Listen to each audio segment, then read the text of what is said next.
Doctors live ನೇರ ಪ್ರಸಾರ ಕಾರ್ಯಕ್ರಮಕ್ಕೆ ಸ್ವಾಗತ. ಈ ವಾಂತಿ ಭೇದಿ ಅನ್ನುವಂಥದ್ದು ಅಂದ್ರೆ ವಾಮಿಟಿಂಗ್ ಮತ್ತೆ ಡಯೇರಿಯಾ ಅನ್ನುವಂಥದ್ದು ಸಾಕಷ್ಟು ಜನರಲ್ಲಿ ಕಾಣಿಸ್ತಾ ಇರುತ್ತೆ. ಅಷ್ಟಕ್ಕೂ ಈ ವಾಂತಿ ಭೇದಿ ಯಾಕೆ ಇತ್ತೀಚೆಗೆ ಜಾಸ್ತಿ ಕಾಣಿಸ್ತಾ ಇದೆ, ಇದು ಕಂಡು ಬಂದ ತಕ್ಷಣದಲ್ಲಿ ನಾವು ಮನೆಯಲ್ಲಿ ಯಾವ ರೀತಿಯಾಗಿ ಮದ್ದನ್ನು ತೆಗೆದುಕೊಳ್ಬೇಕು, ಯಾವ ಟೈಮಲ್ಲಿ ನಾವು ಮೆಡಿಕಲ್ ಕೇರ್ ಅನ್ನ ಇದಕ್ಕೆ ನಾವು ತಗೋಬೇಕು, ಅಷ್ಟೇ ಅಲ್ಲದೆ ಈ ಒಂದು ವಾಂತಿ ಭೇದಿಗೆ ಸಂಬಂಧಪಟ್ಟಂತೆ ಸಾಕಷ್ಟು ಮಾಹಿತಿಯನ್ನ ಅಂದ್ರೆ ಕಂಪ್ಲೀಟ್ ಆಗಿ ನಿಮಗೆ ಡೀಟೇಲ್ಸ್ ಅನ್ನ ತಿಳಿಸಿಕೊಡೋದಕ್ಕೆ ಇವತ್ತಿನ ನಮ್ಮ ಕಾರ್ಯಕ್ರಮದಲ್ಲಿದ್ದಾರೆ ಫಿಸಿಷಿಯನ್ ಮತ್ತು ಕ್ರಿಟಿಕಲ್ ಕೇರ್ ತಜ್ಞರು ಆಗಿರುವಂತಹ ಡಾಕ್ಟರ್ ಗುರುರಾಜ್ ಅವರು. ಬನ್ನಿ ಅವ್ರನ್ನ ಕಾರ್ಯಕ್ರಮಕ್ಕೆ ವೆಲ್ಕಮ್ ಮಾಡ್ಕೊಳ್ಳೋಣ. ಹಾಗೆ ಈ ವಾಮಿಟಿಂಗ್ ಮತ್ತು ಡಯೇರಿಯಾ ಬಗ್ಗೆ ಸಾಕಷ್ಟು ಮಾಹಿತಿಯನ್ನು ಅವರಿಂದ ತಿಳ್ಕೊಳ್ಳೋಣ. Doctor, welcome to the show. Yes sir. Doctor, ಇತ್ತೀಚಿನ ದಿನಗಳಲ್ಲಿ ಈ ವಾಮಿಟಿಂಗ್ ಮತ್ತು ಡಯೇರಿಯಾ ಹೆಚ್ಚೆಚ್ಚಾಗಿ ಕಾಣಿಸ್ಕೊಳ್ತಿದೆ. ಅದರಲ್ಲೂ ಮಳೆಗಾಲ ಸ್ಟಾರ್ಟ್ ಆಗಿದೆ ಅಂತಂದ್ರೆ ಅದು ಜಾಸ್ತಿನೇ ಕಾಣಿಸ್ಕೊಳ್ತಿದೆ. ಸಾಮಾನ್ಯವಾಗಿ ಜನರು ಈ ವಾಮಿಟಿಂಗ್ ಮತ್ತು ಇದನ್ನ ಒಂದೇ ಅಂತ ಅನ್ಕೊಂತಾರೆ. ಏನು ಆ್ಯಕ್ಚುಲಿ ಇದಂದ್ರೆ ಅಂತ ನೋಡಿ, ಡಯೇರಿಯಾ ಮತ್ತು ಕೆಲವರು ಬರ್ತಾರೆ ನನಗೆ ಡಯೇರಿಯಾ ಆಗಿದೆ ಅಂತ, ಕೆಲವರು ಬರ್ತಾರೆ ಡಿಸೆಂಟ್ರಿ ಆಗಿದೆ ಅಂತ ಕೆಲವರು ಬರ್ತಾರೆ. ಸೊ ಈ ಡಯೇರಿಯಾ ಮತ್ತು ಡಿಸೆಂಟ್ರಿ ಅಂದರೆ ಏನು, ಅದರದ್ದು ವ್ಯತ್ಯಾಸಗಳು ಗೊತ್ತಿರಬೇಕು. ಈಗ ನಾವು ಲೂಸ್ ಮೋಷನ್ ಆಗ್ತದಲ್ಲ, ಈ ಭೇದಿ ಆದಾಗ 3ಕ್ಕಿಂತ ಹೆಚ್ಚು 24 ಗಂಟೆಯಲ್ಲಿ 3ಕ್ಕಿಂತ ಹೆಚ್ಚು ಸತಿ ಭೇದಿ ಆದಾಗ ಅದನ್ನು ಡಯೇರಿಯಾ ಅಂತ ಹೇಳ್ತೀವಿ. ಡಿಸೆಂಟ್ರಿಯಲ್ಲಿ ಏನಾಗ್ತದೆ ಅಂದರೆ ರಕ್ತ ಕಂಡುಕೊಳ್ಳುತ್ತೆ. ರಕ್ತ ಮತ್ತು ಮ್ಯೂಕಸ್ ಅಂದರೆ ಗೊಣ್ಣೆ ಥರ ಇರುವಂತಹ ಒಂದು ಮ್ಯೂಕಸ್ ಸೆಕ್ರೀಷನ್ ಪ್ಲಸ್ ಅದು ಬ್ಲಡ್ ಬರುತ್ತೆ, ಅದು ಡಿಸೆಂಟ್ರಿ ಅಂತ ನಾವು ಹೇಳ್ತೀವಿ. ಡಯೇರಿಯಾನೇ ಬೇರೆ ಆಗ್ತದೆ, ಡಿಸೆಂಟ್ರಿ ಬೇರೆ ಆಗ್ತದೆ. ಬಟ್ ಟ್ರೀಟ್ಮೆಂಟ್ ಪಾರ್ಟಲ್ಲೂ ಅದು ಡಿಫ್ರೆನ್ಸ್ ಇರುತ್ತೆ. ಸೊ ಈ ಥರ ಡಯೇರಿಯಾ ಮತ್ತು ಡಿಸೆಂಟ್ರಿಗೆ ಹಲವಾರು ಕಾರಣಗಳಿದೆ. ಏನಂದರೆ ಎಲ್ಲರೂ ಏನು ಅಂದ್ಕೊಳ್ತಾರೆ, ಈ ಡಯೇರಿಯಾ ಈ ವಾಂತಿ ಭೇದಿ ಬರೀ ಇನ್ಫೆಕ್ಷನಿಂದ ಮಾತ್ರ ಆಗುತ್ತೆ, ಫುಡ್ ಪಾಯ್ಸನಿಂದ ಮಾತ್ರ ಆಗುತ್ತೆ ಅಂತ ಅಂದ್ಕೊಳ್ತಾರೆ. ಕೆಲವೊಂದು ನಾನ್ ಇನ್ಫೆಕ್ಷಿಯಸ್ ಕಾಸ್ ಅಂದರೆ ಇನ್ಫೆಕ್ಷನ್ ಇಲ್ಲದೇ ವಾಂತಿ ಭೇದಿ ಆಗುವ ಸಾಧ್ಯತೆಗಳು ಇರುತ್ತೆ. ಫಾರ್ ಎಕ್ಸಾಂಪಲ್, ಈಗ ಶುಗರ್ ಇರೋರಿಗೆ, ಅನ್ಕಂಟ್ರೋಲ್ಡ್ ಶುಗರ್ ಇರೋರಿಗೆ ಅವರಿಗೂ ಡೈಲಿ ಡಯೇರಿಯಾ ಆಗೋ ಚಾನ್ಸಸ್ ಇರುತ್ತೆ. ಕೆಲವೊಂದು ದೇಹದ ಒಂದು ಇಮ್ಯುನಿಟಿ ಕಡಿಮೆ ಆದಾಗ ದೇಹದಲ್ಲಿ ಆಟೋ ಇಮ್ಯೂನ್ ಡಿಸೀಸಸ್ ಸ್ಟಾರ್ಟ್ ಆಗುತ್ತೆ. ಇನ್ಫ್ಲಮೇಟ್ರಿ ಬವಲ್ ಡಿಸೀಸ್ ಅಥವಾ ಇರಿಟಬಲ್ ಬವಲ್ ಸಿಂಡ್ರೋಮ್ ಅಂತ ಹೇಳ್ತೇವೆ. ಆಮೇಲೆ ಕೆಲವೊಂದು ಸತಿ ನಾವೀಗ ನೋಡಿರ್ಬೋದು, ಶುಗರ್ ಫ್ರೀ ಸ್ವೀಟ್ಸ್ ಅಂತೆಲ್ಲ ಮಾಡ್ತಾರಲ್ಲ, ಅದರಲ್ಲಿ ಏನು ಮಾಡ್ತಾರೆ ಅಂದರೆ ನಾನ್ ಅಬ್ಸರ್ವಬಲ್ ಅಂದರೆ ಹೊಟ್ಟೆ ಕರಳಲ್ಲಿ ಅಬ್ಸರ್ವ್ ಆಗದಿರೋಂಥ ಸ್ವೀಟ್ನರ್ಸ್ನ ಯೂಸ್ ಮಾಡ್ತಾರೆ, ಝೈಲಿಟಾಲ್ ಅಂತೆಲ್ಲ. ಸೊ ಅದನ್ನು ಸೇವನೆ ಮಾಡುವಂಥ ಸಮಯದಲ್ಲೂ ಕೂಡ ಅವರಿಗೆ ಭೇದಿ ಆಗ್ಬೋದು. ಅಥವಾ ಪ್ಯಾಂಕ್ರಿಯಾಸ್ ಗ್ರಂಥಿ ಏನಂತ ಏನಿರುತ್ತಲ್ಲ, ಸೊ ಅದರಲ್ಲಿ ಏನಾದರೂ ಎನ್ಸೈಮ್ ಪ್ರೊಡಕ್ಷನ್ ಕಮ್ಮಿ ಆದಾಗ ಅವಾಗೂ ನಮಗೆ ಭೇದಿ ಆಗ್ಬೋದು. ಇನ್ಫೆಕ್ಷನ್ ಅಂತ ತೊಗೊಂಡ್ರೆ ಹಲವಾರಿದೆ. ವೈರಸ್ ಆಗ್ಬೋದು, ಬ್ಯಾಕ್ಟೀರಿಯಾ ಆಗ್ಬೋದು, ಅಮೀಬಾ ಆಗಿರ್ಬೋದು. ತುಂಬ ಎಸ್ಪೆಷಲಿ ನಮ್ಮ ಈಗಿನ ಇದರಲ್ಲಿ ವೈರಸ್ಸೇ ತುಂಬ ಜಾಸ್ತಿ ಕಂಡುಬರುತ್ತದೆ, ವೈರಲ್ ಇನ್ಫೆಕ್ಷನ್ಸ್. ಅದಾದ ನಂತರ ಬ್ಯಾಕ್ಟೀರಿಯಲ್ ಇನ್ಫೆಕ್ಷನ್ ನೀವು ಕೇಳಿರ್ಬೋದು, ಕಾಲರಾ ಕೇಳಿರ್ಬೋದು, ನೆಕ್ಸ್ಟ್ ಈ ಕೊಲೆ ಅಂತ ಹೇಳ್ತಾರೆ, ಶಿಗೆಲ್ಲ ಅಂತ, ತುಂಬ ಹಲವಾರು ಹೆಸರುಗಳಿದೆ, ಆರ್ಗ್ಯಾನಿಸಮ್ ಹೆಸರುಗಳು. ಸೊ ಇದು ಹಲವಾರು ಕಾರಣಗಳಾಗ್ತದೆ. ಓಕೆ ಡಾಕ್ಟರ್, ಏನು ಇದು ಸಮ್ಮರ್ ಮತ್ತು ರೈನಿ ಸೀಸನಲ್ಲಿ ಜಾಸ್ತಿ ಕಾಣಿಸ್ಕೊಳ್ಳುತ್ತೆ ಅಂತ ಹೇಳ್ತಾರೆ, ಹೌದಾ? ಮತ್ತು ಯಾಕೆ? ಆಮೇಲೆ ಆ ಟೈಮಲ್ಲಿ ನಾವು ಏನು ಮಾಡಬೇಕಾಗುತ್ತೆ ಡಾಕ್ಟರ್? ಈಗೇನಾಗ್ತದೆ, ರೈನಿ ಸೀಸನಲ್ಲಿ ಯಾಕೆ ತುಂಬ ಜನಕ್ಕೆ ಭೇದಿ ವಾಂತಿ ಎಲ್ಲ ಆಗ್ತದೆ ಅಂತಂದರೆ ಕಂಟ್ಯಾಮಿನೇಷನ್. ಅಂದರೆ ಈಗ ಕಲುಷಿತ ಆಹಾರ, ಕಲುಷಿತ ನೀರಿನ ಸೇವನೆಯಿಂದ. ಸೊ ಹೇಗೆ ಕಲುಷಿತ ಆಗ್ತದೆ ಅಂದರೆ ಈ ಡ್ರೈನೇಜ್ ವಾಟರು ಮತ್ತು ಕುಡಿಯುವಂಥ ನಾರ್ಮಲ್ ಡ್ರಿಂಕಿಂಗ್ ವಾಟರ್ ಮಿಕ್ಸಪ್ ಆದಾಗ, ಸೊ ಅದರ ಸೇವನೆ ಮಾಡೋದ್ರಿಂದ. ಮತ್ತು ಏನಾಗ್ತದೆ, ಆಹಾರ ಪದಾರ್ಥ ಹೆಚ್ಚಿನ ಸಮಯದಲ್ಲಿ ಹೊರಗಡೆ ಇಟ್ಟು ಮಾರನೇ ದಿನ ತಿಂದಾಗ ಅದನ್ನು ಸರಿಯಾಗಿ ಮುಂಚೆ ಎಲ್ಲ ಅವಾಗ ಫ್ರಿಜ್ಜಿನ ಕಾನ್ಸೆಪ್ಟೇ ಇರ್ತಿರಲಿಲ್ಲ. ಬಿಸಿ ಊಟ ಮಾಡೋರು, ಬಿಸಿ ಊಟ ತಿನ್ನೋರು. ಹಾಗಾಗಿ ಯಾರಿಗೂ ಭೇದಿ ವಾಂತಿ ಆಗಲಿ ಆ ಥರದ್ದು ಕಂಡು ಬರ್ತಾ ಇಲ್ಲ. ಶುಚಿಯಾಗಿರಬೇಕು ಮೇನ್ಲಿ. ಸೊ ಮಳೆಗಾಲದಲ್ಲಿ ಏನಾಗ್ತದೆ, ಎಲ್ಲ ಕಡೆ ಮನೆಯಲ್ಲಾಗಲಿ ಹೊರಗಡೆ ನಮ್ಮ ಕುಡಿಯೋ ನೀರು, ಈಗ ಒಂದು ಸೋರ್ಸ್ ಆಫ್ ವಾಟರ್ ಎಲ್ಲಿಂದ ಬರ್ತಾ ಇರುತ್ತೋ ಅಲ್ಲೇನಾದರೂ ಕಲುಷಿತ ಆದರೆ ಎಲ್ಲರಿಗೂ ಇನ್ಫೆಕ್ಷನ್ ಆಗೋಕ್ಕೆ ಶುರು ಆಗುತ್ತೆ. ಮತ್ತು ಸರಿಯಾಗಿ ಕೈ ತೊಳ್ಕೊಬೇಕು, ಅಡುಗೆ ಮಾಡುವ ಮುನ್ನ, ಊಟ ಮಾಡುವ ಮುನ್ನ, ಮತ್ತು ಬಾತ್ರೂಮ್ ಉಪಯೋಗಿಸಿದ ನಂತರ ಸರಿಯಾಗಿ ಶುಚಿಯಾಗಿ ನಾವು ಕೈ ಕಾಲು ತೊಳ್ಕೊಂಡು ಊಟ ಮಾಡೋದ್ರಿಂದ ಅದು ನಮಗೆ ಈ ಥರದ್ದು ಎಷ್ಟೋ ಸತಿ ಪ್ರಿವೆಂಟ್ ಆಗುತ್ತೆ. ಇನ್ಫೆಕ್ಷನ್ ಬರೋದು ಚಾನ್ಸಸ್ಸು ಕಡಿಮೆ ಆಗ್ತಾ ಹೋಗ್ತದೆ. ಓಕೆ, ಇನ್ನು ಲಕ್ಷಣಗಳು ಯಾವ ರೀತಿ ಇರುತ್ತೆ ಡಾಕ್ಟರ್ ಇದು ಬಂದಾಗ? ಇದು ಹೇಗಿರ್ತದೆ ಅಂದರೆ, ಈಗ ಒಬ್ಬೊಬ್ಬರಲ್ಲಿ ಒಂದೊಂದು ಥರ ಈಗ ಪ್ರೆಸೆಂಟ್ ಮಾಡ್ತಾರೆ. ಈಗ ನಾವು ಮಕ್ಕಳಲ್ಲಿ ನೋಡಿದ್ರೆ, ಚಿಕ್ಕ ಮಕ್ಕಳಿನ ಹಾಲು ಕುಡಿಯೋ 6 ತಿಂಗಳ ಮಕ್ಕಳಲ್ಲಿ ಅವರಿಗೆ ನಾರ್ಮಲ್ ಆಗಿಯೇ ಅವರಿಗೆ 4ರಿಂದ 5 ಸತಿ ಮೋಷನ್ ಆಗ್ತಿರುತ್ತೆ. ಅವಾಗ ಭಯ ಪಡಬೇಕಾ ಅಂತ ಒಂದು ಕ್ವಶನ್ ಬರುತ್ತೆ, ಏನಿದು 4-5 ಸತಿ ಮೋಷನ್ ಆಗ್ತಾ ಇದೆ. ಮಕ್ಕಳಲ್ಲಿ ಎಸ್ಪೆಷಲಿ ಚೆನ್ನಾಗಿ ಹಾಲು ಕುಡಿತಾ ಇದ್ದಾರೆ, ಆ್ಯಕ್ಟಿವಿಟಿ ಚೆನ್ನಾಗಿದೆ, ಸರಿಯಾಗಿ ಯೂರಿನ್ ಬರ್ತಾ ಇದೆ, ಆ ಥರ ಎಲ್ಲ ಇದ್ದರೆ ಭಯಪಡೋ ಅವಶ್ಯಕತೆ ಇರೋದಿಲ್ಲ. ಮಕ್ಕಳು ಸರಿಯಾಗಿ ಊಟ ಮಾಡ್ತಾ ಇಲ್ಲ, ಹಾಲು ಕುಡಿತಾ ಇಲ್ಲ, ನೀರು ಕುಡಿತಾ ಇಲ್ಲ, ತುಂಬ ಸುಸ್ತಾಗಿದ್ದಾರೆ, ತುಂಬ ನಿದ್ದೆ ಮಾಡ್ತಾ ಇದ್ದಾರೆ, ಯೂರಿನ್ ಚೆನ್ನಾಗಿ ಬರ್ತಾ ಇಲ್ಲ ಅಂದರೆ ಅವೆಲ್ಲ ವಾರ್ನಿಂಗ್ ಸೈನ್ಸ್ ಅಂತ ಹೇಳ್ತೇವೆ. ಇಮಿಡಿಯೇಟಾಗಿ ಹತ್ತಿರದ ವೈದ್ಯರನ್ನು ನೀವು ಸಂಪರ್ಕಿಸಬೇಕಾಗ್ತದೆ. ಇನ್ನೊಂದೇನಾದರೆ, ಈಗ ವಯಸ್ಕರಲ್ಲಿ, ದೊಡ್ಡವರಲ್ಲಿ ಹೇಗೆ ಸಿಂಪ್ಟಮ್ಸ್, ಈಗ ವಾಮಿಟಿಂಗಲ್ಲಿ ಏನಾಗ್ತದೆ ಅಂತಂದರೆ ಎಷ್ಟೋ ಸತಿ ವಾಂತಿ ಆಗ್ತದೆ, ಹೊಟ್ಟೆ ನೋವು ಇರ್ತದೆ. ಕೆಲವರಿಗೆ ಜ್ವರ ಬರ್ಬೋದು, ಬರದೇ ಇರಬಹುದು. ಜನರಲಿ ಎಷ್ಟೊಂದು ಜನಕ್ಕೆ ಜ್ವರ ಇರೋದಿಲ್ಲ. ಈ ಬ್ಯಾಕ್ಟೀರಿಯಲ್ ಇನ್ಫೆಕ್ಷನಲ್ಲಿ ನಿಮಗೆ ಜ್ವರ ಜಾಸ್ತಿ ಆಗ್ತದೆ. ಸೊ ಇಲ್ಲ ವೈರಲಲ್ಲಿ ಜನರಲಿ ಹೊಟ್ಟೆ ನೋವು, ಭೇದಿ ಆಗ್ತಿರ್ತದೆ. ಆಮೇಲೆ ಡಿಹೈಡ್ರೇಷನ್ ಸಿಂಪ್ಟಮ್ಸ್ ಅಂದರೆ ಬಾಯಿ ತುಂಬ ಒಣಗೋದು, ಕಣ್ಣಲ್ಲಿ ನೀರು ಬರೋದಿಲ್ಲ. ಮಕ್ಕಳ ಹತ್ರ ಕಣ್ಣಲ್ಲಿ ನೀರು ಬರೋದಿಲ್ಲ ಅಂದರೆ ಡ್ರೈ ಐಸ್ ಅಂತ ಹೇಳ್ತೀವಿ ಆವಾಗ. ಆ ಥರದ್ದೆಲ್ಲ. ಆಮೇಲೆ ಸ್ಕಿನ್ ಎಲ್ಲ ತುಂಬ ಡ್ರೈ ಆಗಿರುತ್ತೆ, ಬಾಯಿ ಎಲ್ಲ ಒಣಗೋಗಿರುತ್ತೆ. ಆಮೇಲೆ ಯೂರಿನ್ ಚೆನ್ನಾಗಿ ಬರ್ತಿರೋದಿಲ್ಲ. ಆಮೇಲೆ ತಲೆ ಚಕ್ಕರ್ ಬರೋದು, ಕಣ್ಣು ಮಂಜಾಗೋದು, ಇವೆಲ್ಲ ಸಿಂಪ್ಟಮ್ಸು ನಿಮಗೆ ಡಿಹೈಡ್ರೇಷನ್ ಸಿಂಪ್ಟಮ್ಸ್. ಡಯರಿಯಾದಲ್ಲಿ ಪ್ರಾಬ್ಲಮ್ ಏನಾಗೋದ್ರೆ ಡಿಹೈಡ್ರೇಷನಿಂದನೇ ಅವರಿಗೆ ತುಂಬ ಥರ ಸಿಂಪ್ಟಮ್ಸ್ ಬರೋದು, ರೋಗಗಳ ಲಕ್ಷಣಗಳು. ಓಕೆ ಡಾಕ್ಟರ್, ಇನ್ನು ಮೊದಲಿಗೆ ಕಂಪೇರ್ ಮಾಡಿದ್ರೆ ಆಹಾರ ಪದ್ಧತಿಯಲ್ಲಿ ಇವಾಗ ತುಂಬ ಚೇಂಜಸ್ ಆಗಿದೆ. ನೀವು ಹೇಳಿದ್ರಿ ಫ್ರಿಜ್ಜಲ್ಲಿ ಇಟ್ಟು ತಿನ್ನೋದು, ಅದನ್ನೇ ಬಿಸಿ ಮಾಡ್ಕೊಂಡು ತಿನ್ನುವಂಥದ್ದು. ತುಂಬ ಜನ ಅನ್ಕೊಂಡಿದ್ದಾರೆ ಫ್ರಿಜ್ಜಲ್ಲಿ ಇಟ್ಟು ತಿನ್ನೋದೇ ಹೆಲ್ದಿ ಅಂತ. ಸೊ ಈಗಿನ ಆಹಾರ ಪದ್ಧತಿ ಕೂಡ ಇದಕ್ಕೆ ಮೇನ್ ರೀಸನ್ ಅಲ್ವಾ ಡಾಕ್ಟರ್? ಹೌದು, ಖಂಡಿತವಾಗ್ಲಿ ಆಹಾರ ಪದ್ಧತಿಗಳು ತುಂಬ ಚೇಂಜಸ್ ಆಗಿದೆ. ಈಗ ಗಾದೆ ಹೇಳ್ದಂಗೆ ಮಾತು ಬಲ್ಲವನಿಗೆ ಜಗಳವಿಲ್ಲ, ಊಟ ಬಲ್ಲವನಿಗೆ ರೋಗವಿಲ್ಲ ಅಂತ ಹೇಳೋದು ನಿಜವಾಗ್ಲೂ ಅದು ಸರಿ ಅನಿಸುತ್ತೆ. ಈಗ ಏನಾಗ್ತದೆ, ಡಯರಿಯಾದಲ್ಲಿ ಕೆಲವೊಂದು ಸತಿ ಈ ಬ್ಯಾಕ್ಟೀರಿಯಾ ಏನಾಗುತ್ತೆ, ತುಂಬ ಹೊತ್ತು ಹೊರಗಡೆ ಇಟ್ಟಾಗ ಅದರಲ್ಲಿ ಏನಾಗುತ್ತೆ, ಬ್ಯಾಕ್ಟೀರಿಯಾ ಟಾಕ್ಸಿನ್ನ ಊಟದಲ್ಲೇ ಅದು ನಿಮಗೆ ಪ್ರೊಡ್ಯೂಸ್ ಮಾಡಿಬಿಟ್ಟಿರುತ್ತೆ ಅಡುಗೆ, ಅದರಲ್ಲಿ ಆ ಉಳಿದಿರೋಂಥ ಊಟದಲ್ಲಿ. ನಾವು ಅದನ್ನು ಕನ್ಸ್ಯೂಮ್ ಮಾಡಿದಾಗ ನಮಗೆ ವಿತಿನ್ 6 ಅವರ್ಸಲ್ಲೇ ಡಯರಿಯಾ ಆಗೋಗುತ್ತೆ. ಬ್ಯಾಕ್ಟೀರಿಯಾ ಮಲ್ಟಿಪ್ಲೈ ಜನರಲ್ಲಿ ನಮ್ಮ ಬಾಡಿ ತುಂಬ ಚೆನ್ನಾಗಿ ಬಿಲ್ಟ್ ಆಗಿದೆ. ಅಂದರೆ ಈಗ ಹೊಟ್ಟೆಯಲ್ಲಿ ನಮಗೆ ಆ್ಯಸಿಡ್ ಇರುತ್ತೆ, ಜಠರದಲ್ಲಿ ಆ್ಯಸಿಡ್, ಎಷ್ಟೊಂದು ಬ್ಯಾಕ್ಟೀರಿಯಾದಲ್ಲಿ ಸತ್ತೋಗ್ತವೆ. ಹೆಚ್ಚಿನ ಪ್ರಮಾಣದಲ್ಲಿ ಇತ್ತು ಅಂತಂದರೆ, ಬ್ಯಾಕ್ಟೀರಿಯಾ ಲೋಡ್ ಜಾಸ್ತಿ ಇದೆ ಅಂದರೆ ಅದನ್ನೆಲ್ಲ ಬೈಪಾಸ್ ಆಗಿ ಕರಳಿಗೆ ಹೋಗಿ ಅಲ್ಲಿ ಏನು ಮಾಡ್ತವೆ, ಅಟ್ಯಾಚ್ ಆಗಿ ಅಲ್ಲಿ ಟಾಕ್ಸಿನ್ ಪ್ರೊಡ್ಯೂಸ್ ಮಾಡ್ತಾ ಹೋಗ್ತದೆ. ಆವಾಗ ನಮಗೆ ಅದನ್ನು ಸ್ಟಿಮ್ಯುಲೇಟ್ ಮಾಡಿದಾಗ ಭೇದಿ, ವಾಂತಿ ಎಲ್ಲ ಆಗೋದು. ಈಗ ಪ್ರೀ ಫಾರ್ಮ್ ಟಾಕ್ಸಿನ್ ಅಂದರೆ ಊಟದಲ್ಲಿ ಆಲ್ರೆಡಿ ಟಾಕ್ಸಿನ್ ರೆಡಿಯಾಗಿ ಬ್ಯಾಕ್ಟೀರಿಯಾ ಅಲ್ಲಿ ರಿಲೀಸ್ ಮಾಡಿಬಿಟ್ಟಿರುತ್ತೆ ಹೊರಗಡೆ ಇಟ್ಟಿರೋದ್ರಿಂದ. ಅದನ್ನು ನಾವು ಕನ್ಸ್ಯೂಮ್ ಮಾಡಿದಾಗ ನಮಗೆ ಇಮಿಡಿಯೇಟಾಗಿ ವಿತಿನ್ 4-5 ಅವರ್ಸಲ್ಲೇ ನಮಗೆ ವಾಂತಿ ಭೇದಿ ಲಕ್ಷಣಗಳು ಕಾಣೋಕ್ಕೆ ಶುರು ಆಗ್ತವೆ.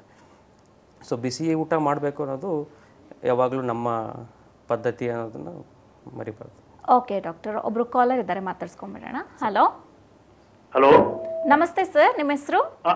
ನಮಸ್ತೆ ಸರ್, ನಾನು ನಾರಾಯಣಗೌಡ ಪಾಟೀಲ್, ಯಾದಗಿರಿ ಡಿಸ್ಟಿಕ್, ಹುಣಸಗಿ. ಮೇಡಮ್ ಎಲ್ಲಿಂದ ಕಾಲ್ ಮಾಡ್ತಿದ್ದೀರಾ? Madam Hunasagi, Yadgir district Hunasagi. Okay, ನಿಮ್ಮ ಸಮಸ್ಯೆ ಏನಿದೆ ಹೇಳಿ, ಡಾಕ್ಟರ್ ಇದ್ದಾರೆ. ಕೊಡ್ರಿ ಮೇಡಮ್ ಮಾತಾಡಲು. ನಮಸ್ಕಾರ. ನಮಸ್ಕಾರ ಸರ್, ನಾನು ನಾರಾಯಣಗೌಡ ಪಾಟೀಲ್, ಹುಣಸಗಿ. ನಮಸ್ಕಾರ, ಹೇಳಿ ನಾಗಣ್ಣ.